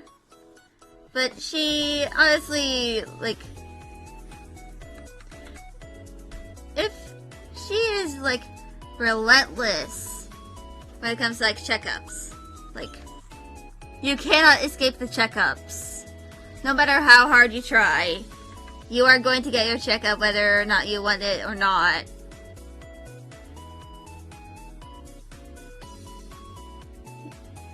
She's actually not. She's actually she started herself as a Predacon,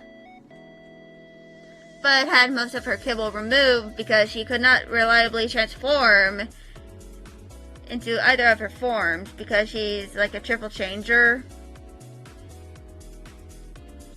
But a triple changer that could not reliably transform into either mode.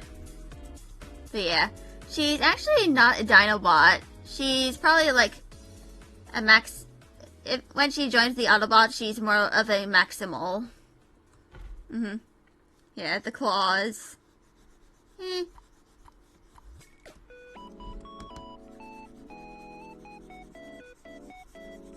Well.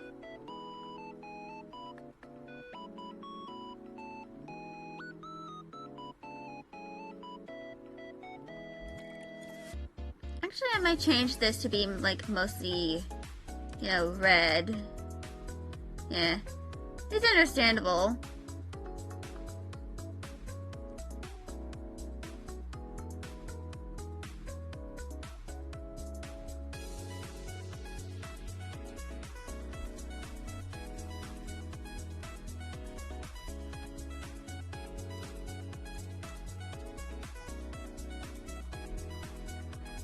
I mean, certain aspects of Transformers can be a little obscure.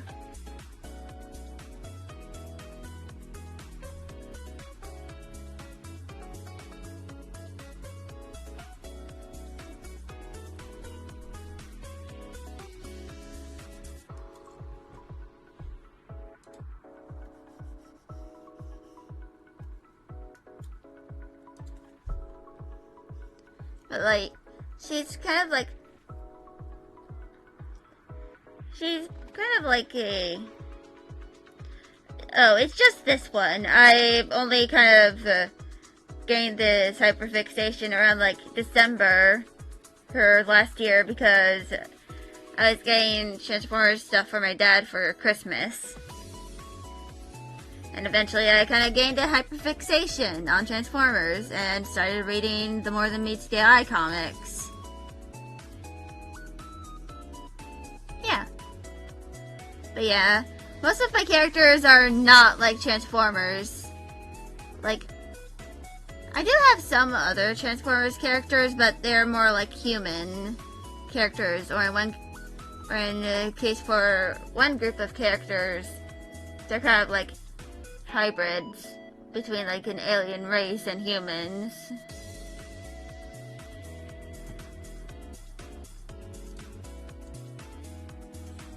But yeah, it's these two, and they do have a brother, but I haven't really solidified a design for him. And I might make their skin a little darker.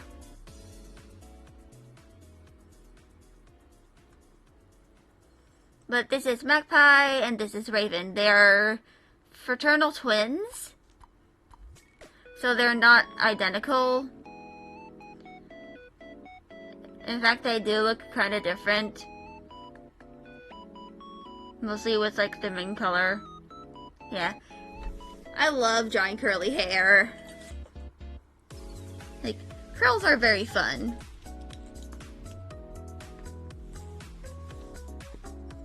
But yeah. So basically the whole thing about these two are that they are the granddaughters of, you know, the leader of an alien race who's kind of like the designated, you know, negotiators of the, you know, the Galactic Council. Like, kind of like mediators. And they've also kind of like dealt with Cybertronians before. Or when a few of them kind of like crash landed on their planet. Like many years ago.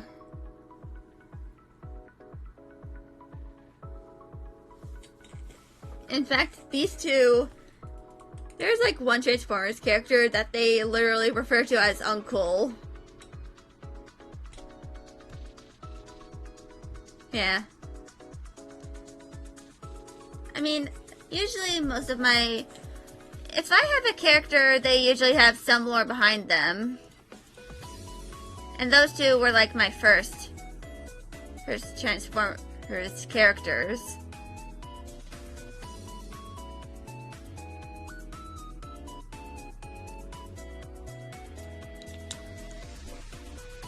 And there's another one. And it's this one.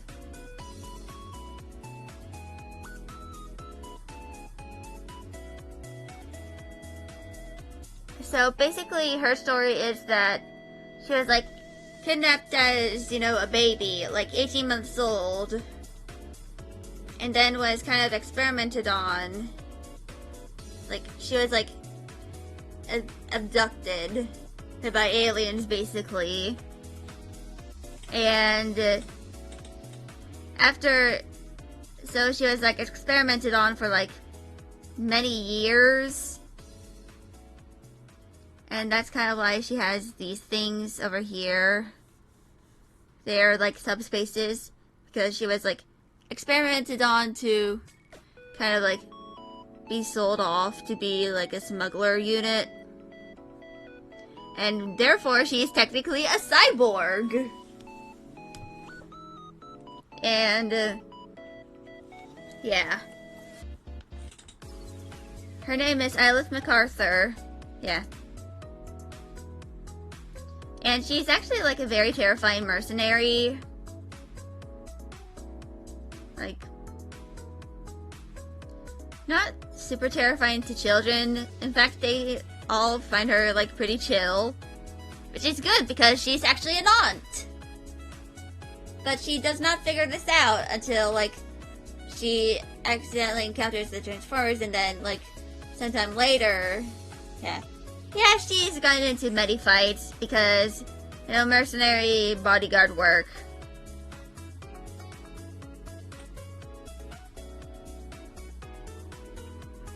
And she also has Ehlers-Danlos syndrome.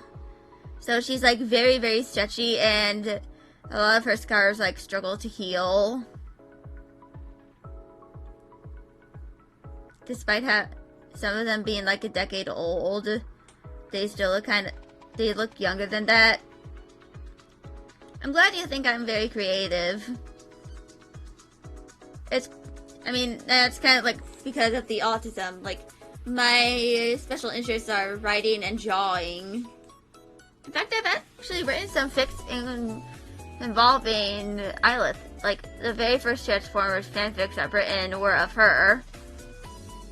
And that's why I have this illustration. This was kind of like to be shown in like the second part. And I'm currently working on the third part. But yeah.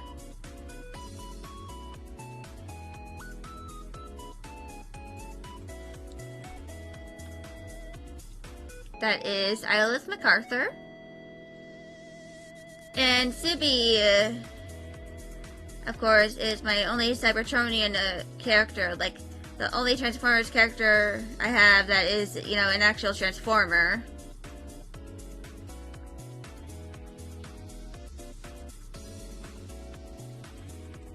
Okay, that was not an ant.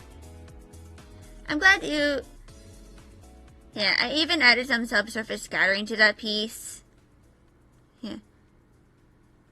Yeah, this is like one of her outfits. This is actually Subi's holoform / human form. She actually has a bunch of different outfits. Like this one.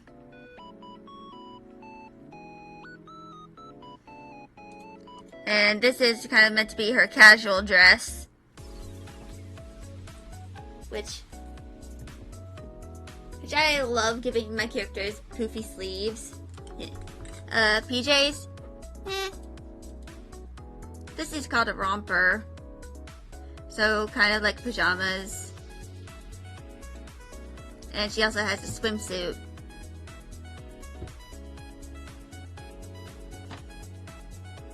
But yeah. Subi, he is like canonically like a medic. Like, kind of received informal, didn't really get proper training at first, but eventually kind of like become this Ratchet's apprentice. Is when she defects to the Autobots.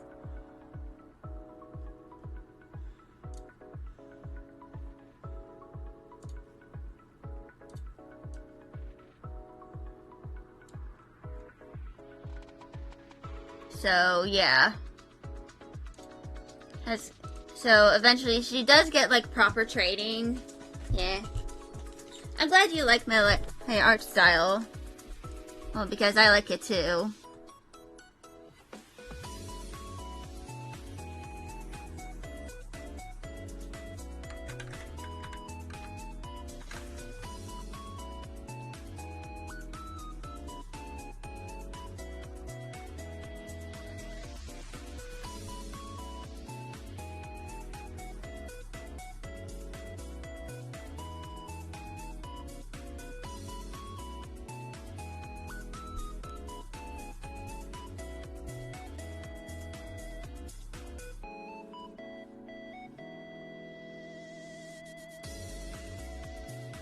But yeah.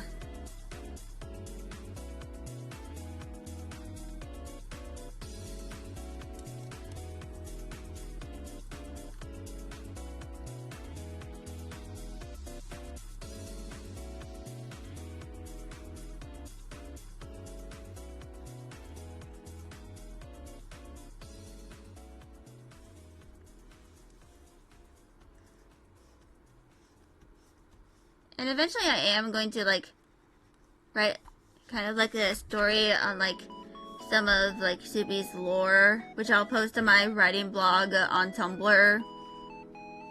Which, yes, I do have a Tumblr. I have two, actually.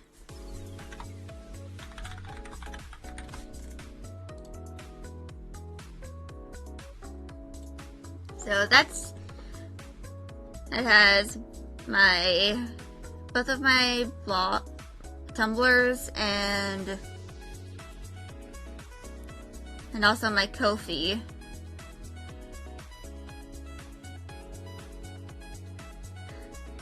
Yep.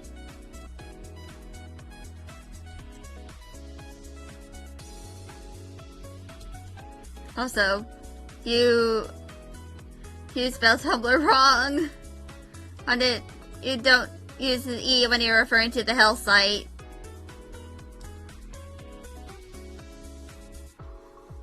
Because, you know. It's understandable. I mean, I've been on Tumblr for so long, and that whenever I see, like, the actual, like, spelling of the word that is not referring to, like, the actual site, I have a double take.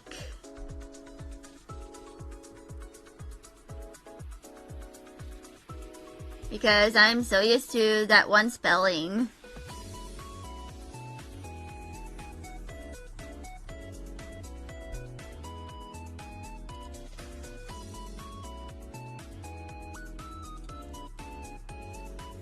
You know, of Tumblr.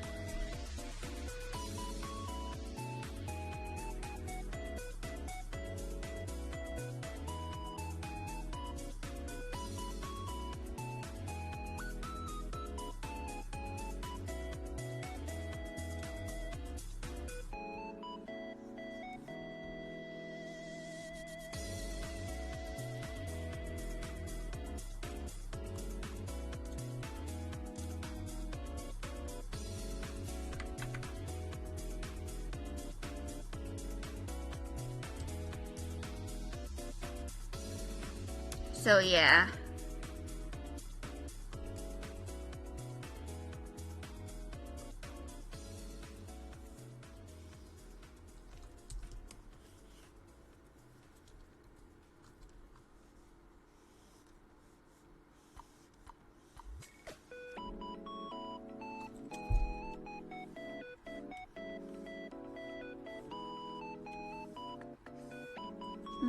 Hello, Yosodi, hello, how are you? Sorry, that kind of gave me a moment to, like, pronounce. Yeah. I'm glad you like my VTuber model, but I'm, like, hopefully in, like, July, I'm going to, like, finish my Live 2D model and debut that. Yeah, purple is indeed the goated color.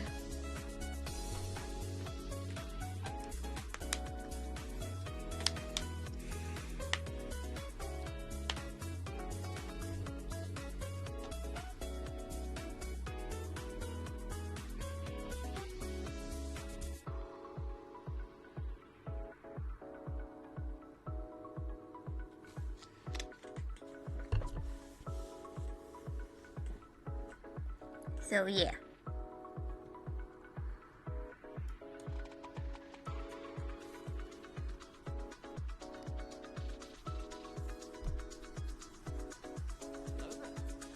Also, thank you, Hojori, for following.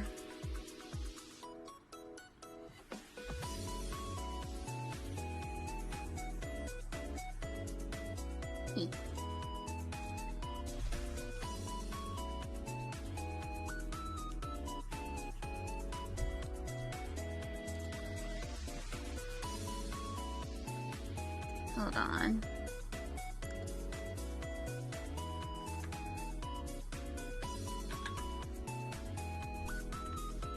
Oh.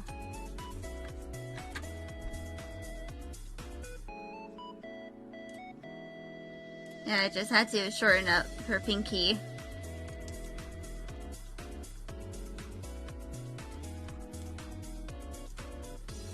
And this finger is looking a little wonky.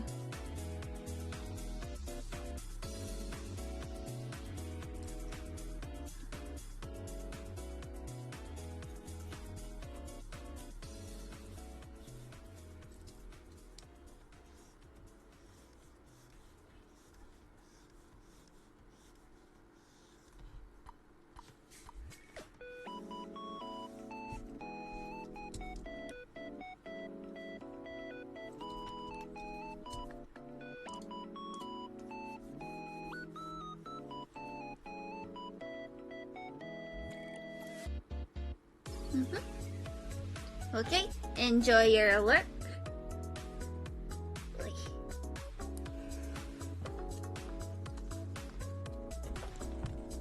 So, yeah. This is Sippy in all her chaotic glory. Because she's kind of like been a bit of a chaos causer.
So, yeah.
So...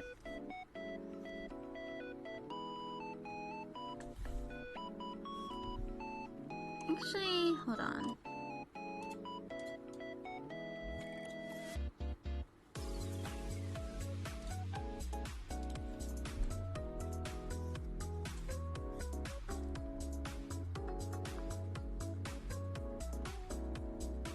So, let's move this up a little.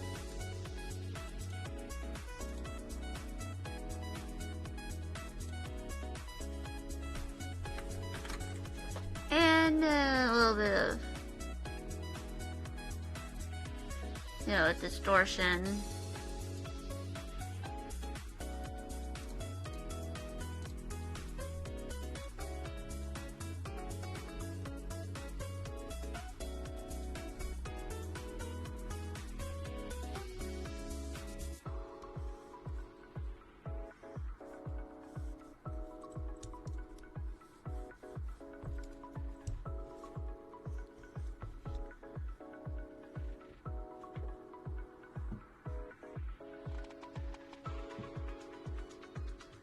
Mm-hmm.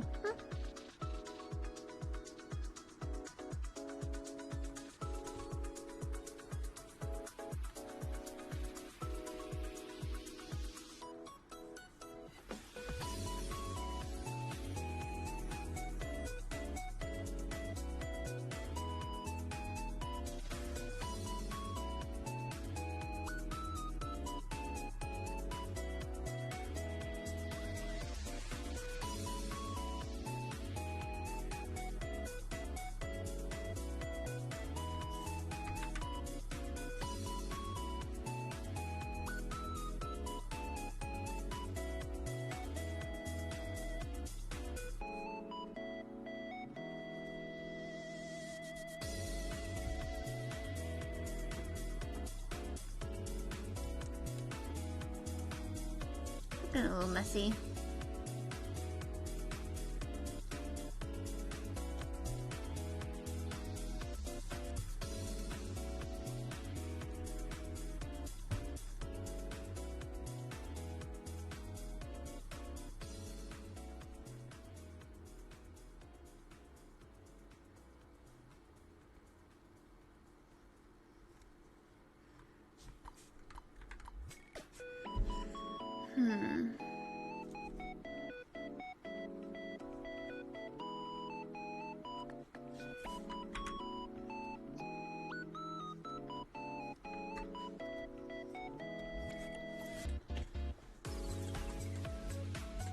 Okay.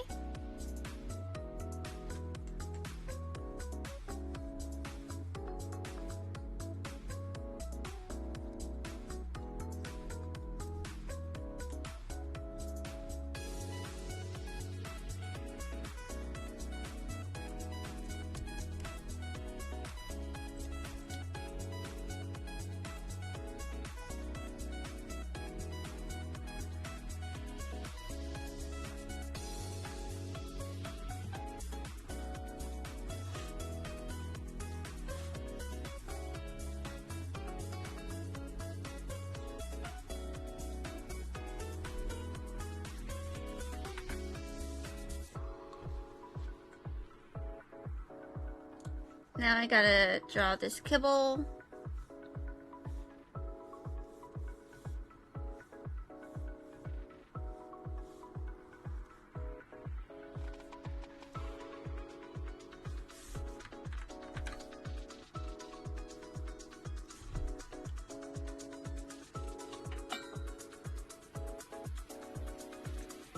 I don't know what I bonked, but eh.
Mm. So eventually I'm going to figure out what the hell is going to go on with her head, but for now I'm probably going to keep it like that.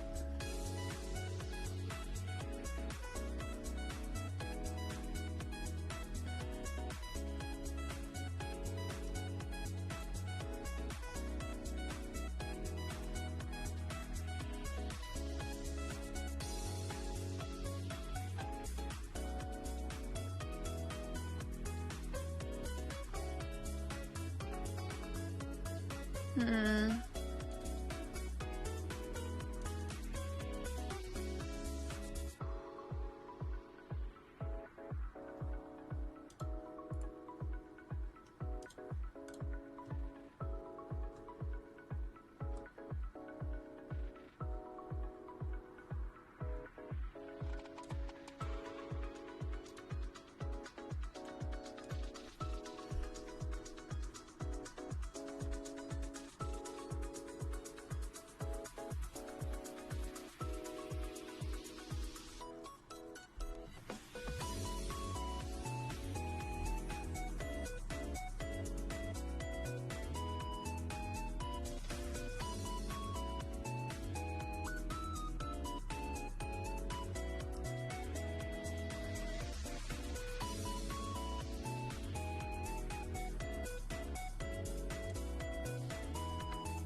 Pork, pork, pork. Hitoko pork.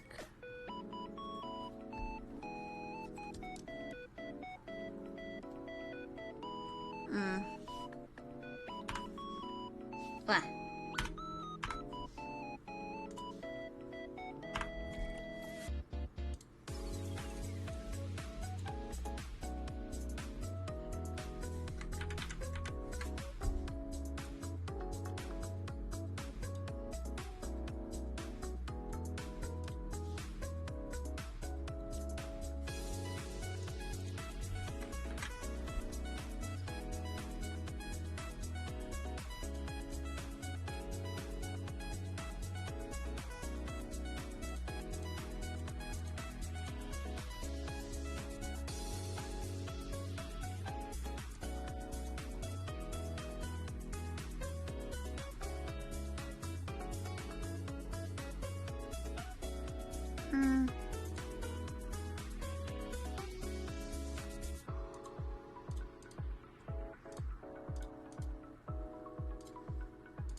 Okay.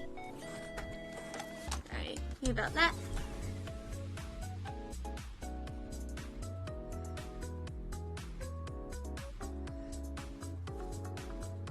Mm.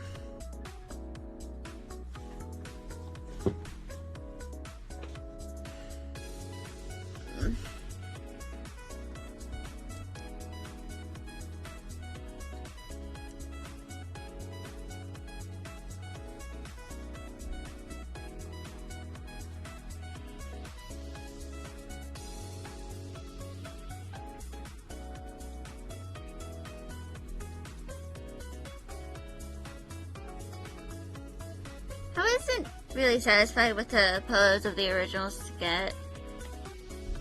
That basic sketch that I kind of made. So I'm kind of just like redoing it all over again.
And yeah, this looks way, way better.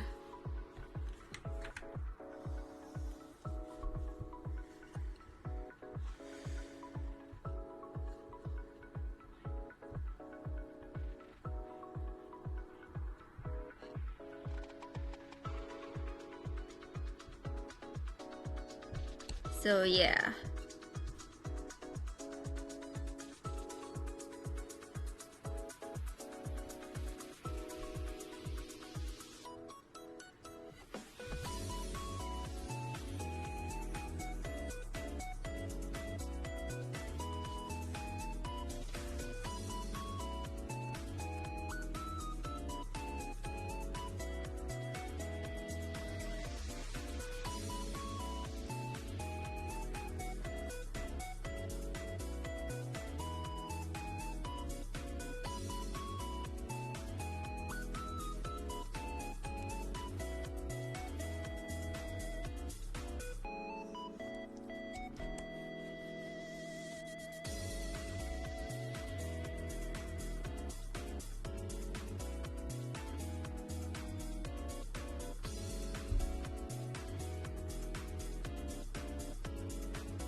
Hello, Coffee Lord is back? Well, hello.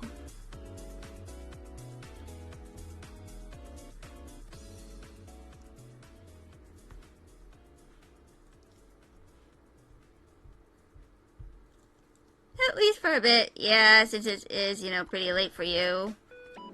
It's midnight for you, I think.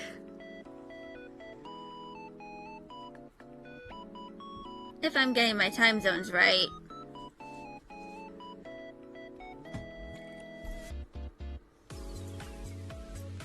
Okay, so almost midnight.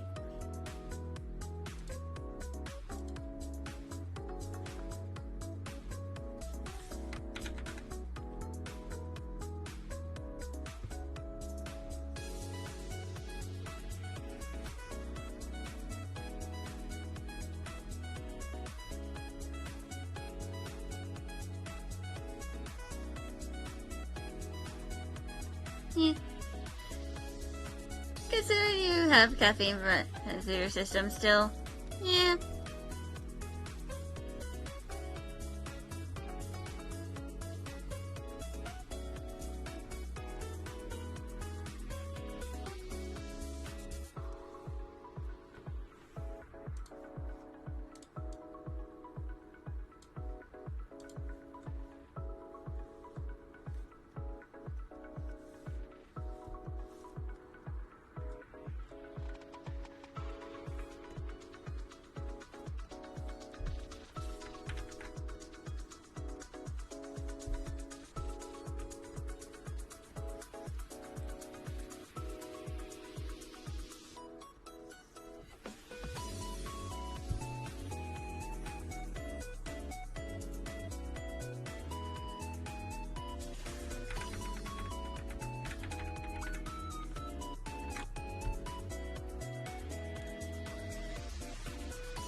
And there we go.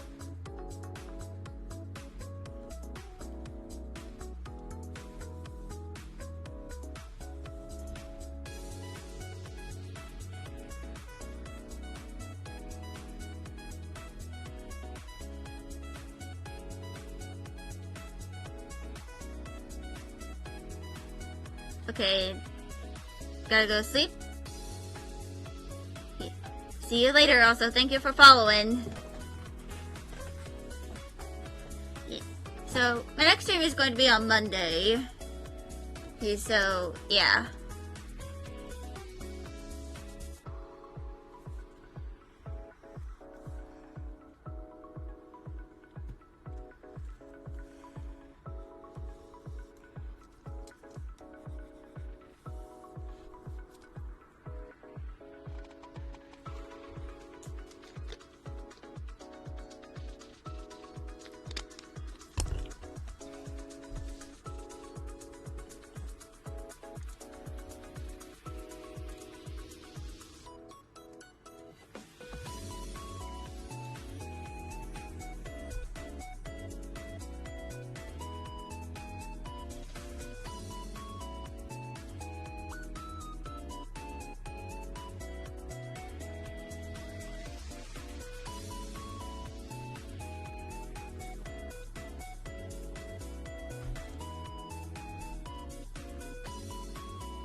So...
And there we go.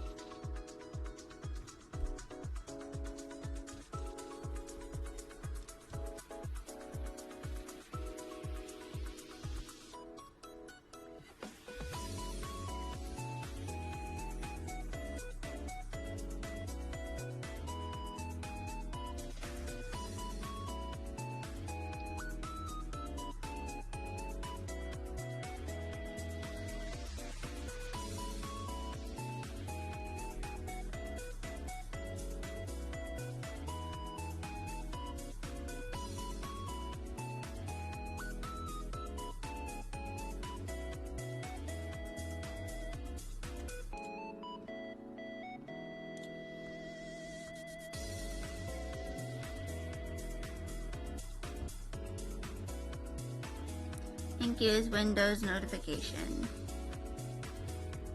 That is irrelevant for me.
So I should probably save this.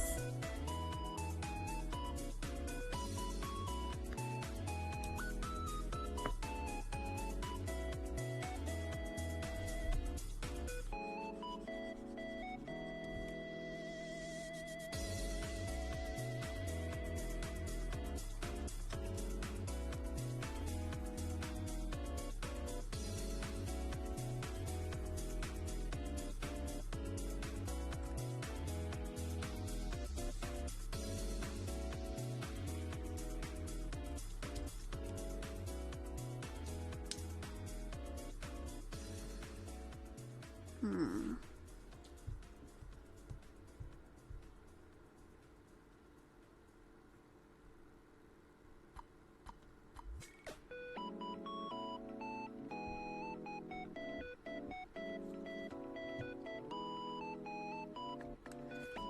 Hmm.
Hmm.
Hmm.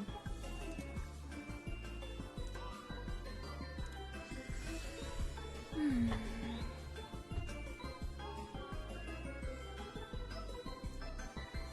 Ow. Ow, ow, ow, ow, ow. I pulled a muscle. Ugh. Why did I pull muscle? Ah. Okay, I think I'm going to do an intermission. You know, hopefully just for a little bit. But, you know, I need to move around a little bit. I've been sitting for the past, like, hour or two. Be right back.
I'm back. Everybody yan.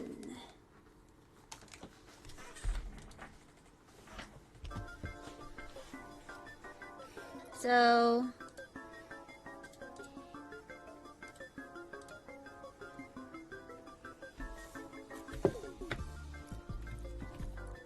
I have some emojis that I need to make.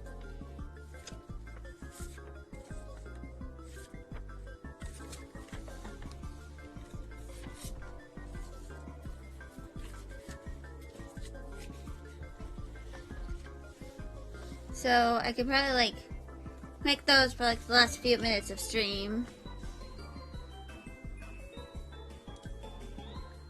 You know, just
also, this is kind of like in the list of like some of the emojis that I'm making.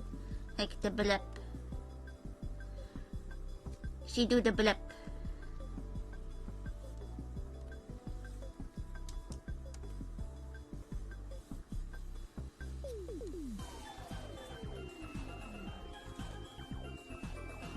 Also, this tongue is going to look a little fucked up.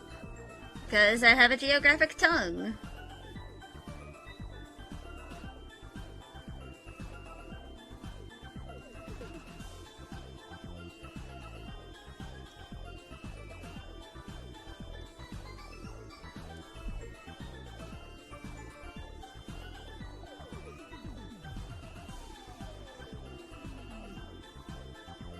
Also, oh my god, my stomach.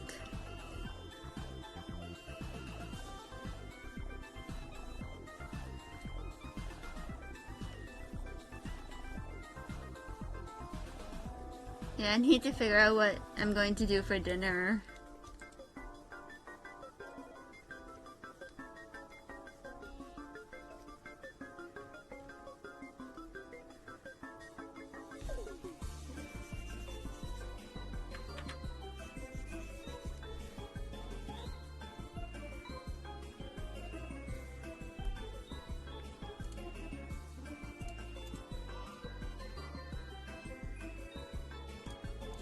Oh, let me get this out.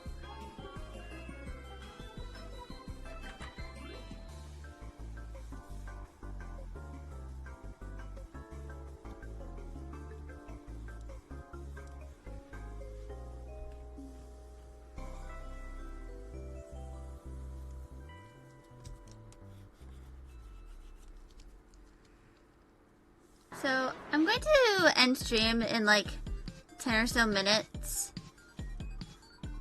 Like, because the streamer that I'm raiding into, well, at least who I plan on raiding into, that's when he is starting his stream.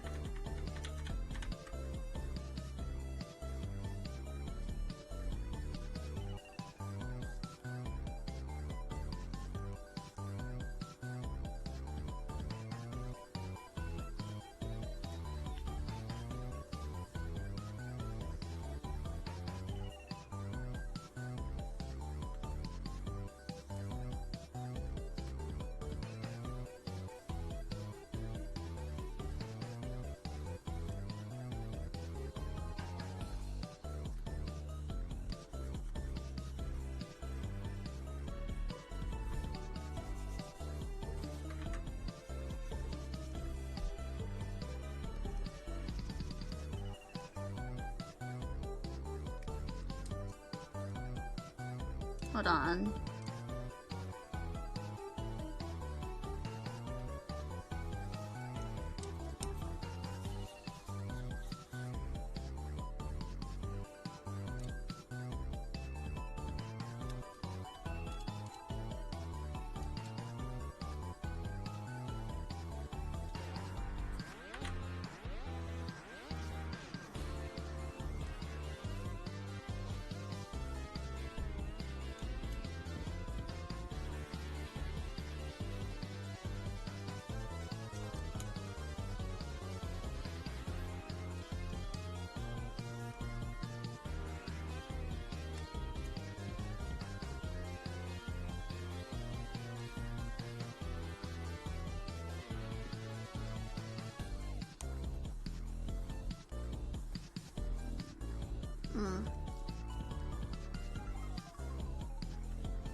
But yeah. She doodle up here.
And of course, we can never forget the cleft palate.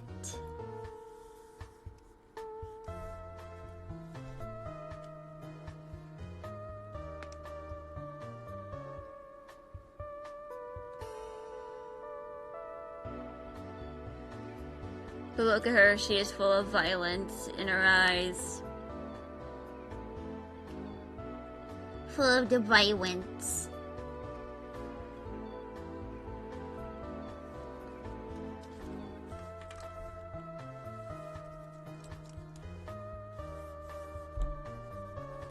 The violence.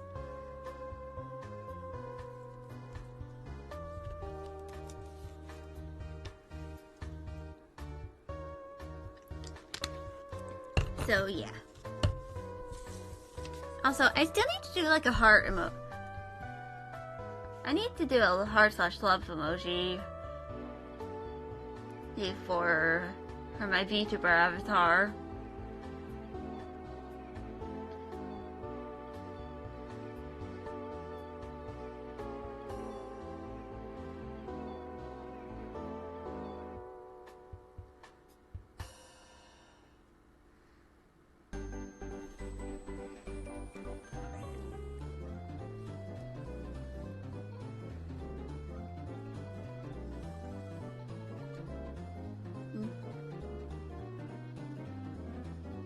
But yeah.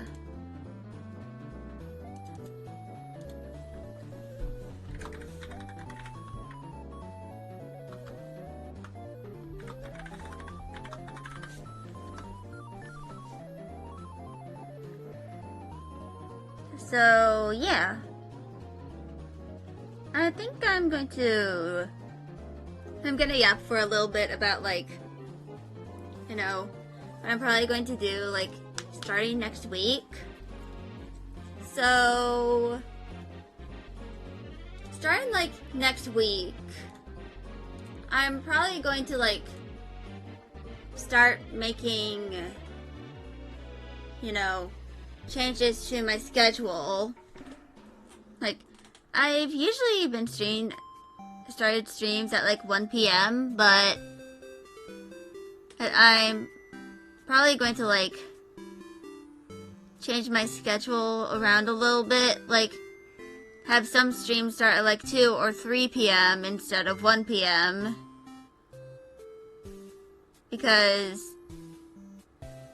yeah, I kind of wanted to figure out, like, possible times that I can, like, stream.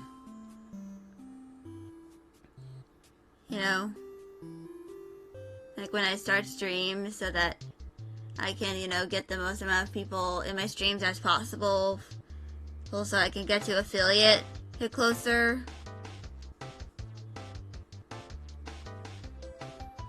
So, yeah.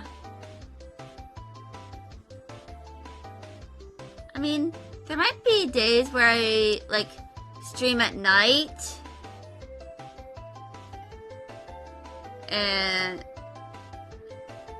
But that's probably going to be, like, a rare occasion. And whenever I do the nighttime streams.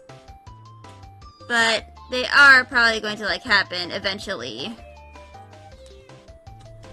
Or I could do, like, community nights in my Discord once there's, you know, enough people in them.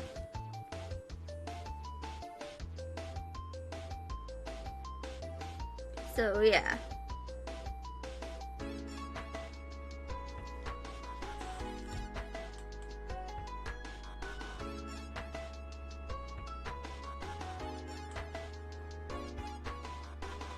So, yeah.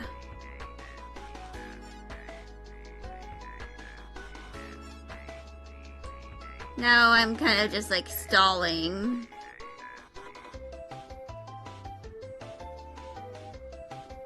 You know, because I'm waiting for the VTuber who I follow, who is currently doing his subathon, to go live.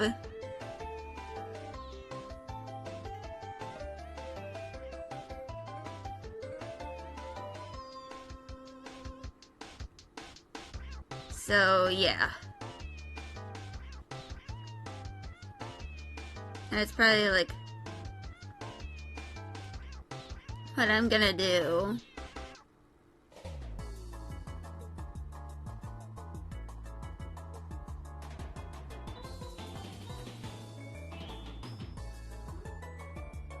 Oh, and now he is live. So, I'm going to, you know, I'm going to put on the ending screen, and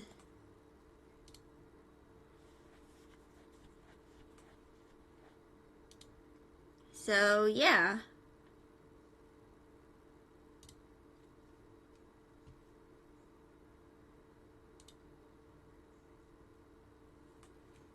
We are going to raid Gil Ryu, and just so y'all know, if you are below the age of 18, do not participate in this raid. This is an 18+ streamer, and therefore I'd like y'all to respect that. And if so, if you are above the age of 18 or you are 18, then feel free to join in the raid. And I'll be seeing y'all on Monday. Bye, everybody!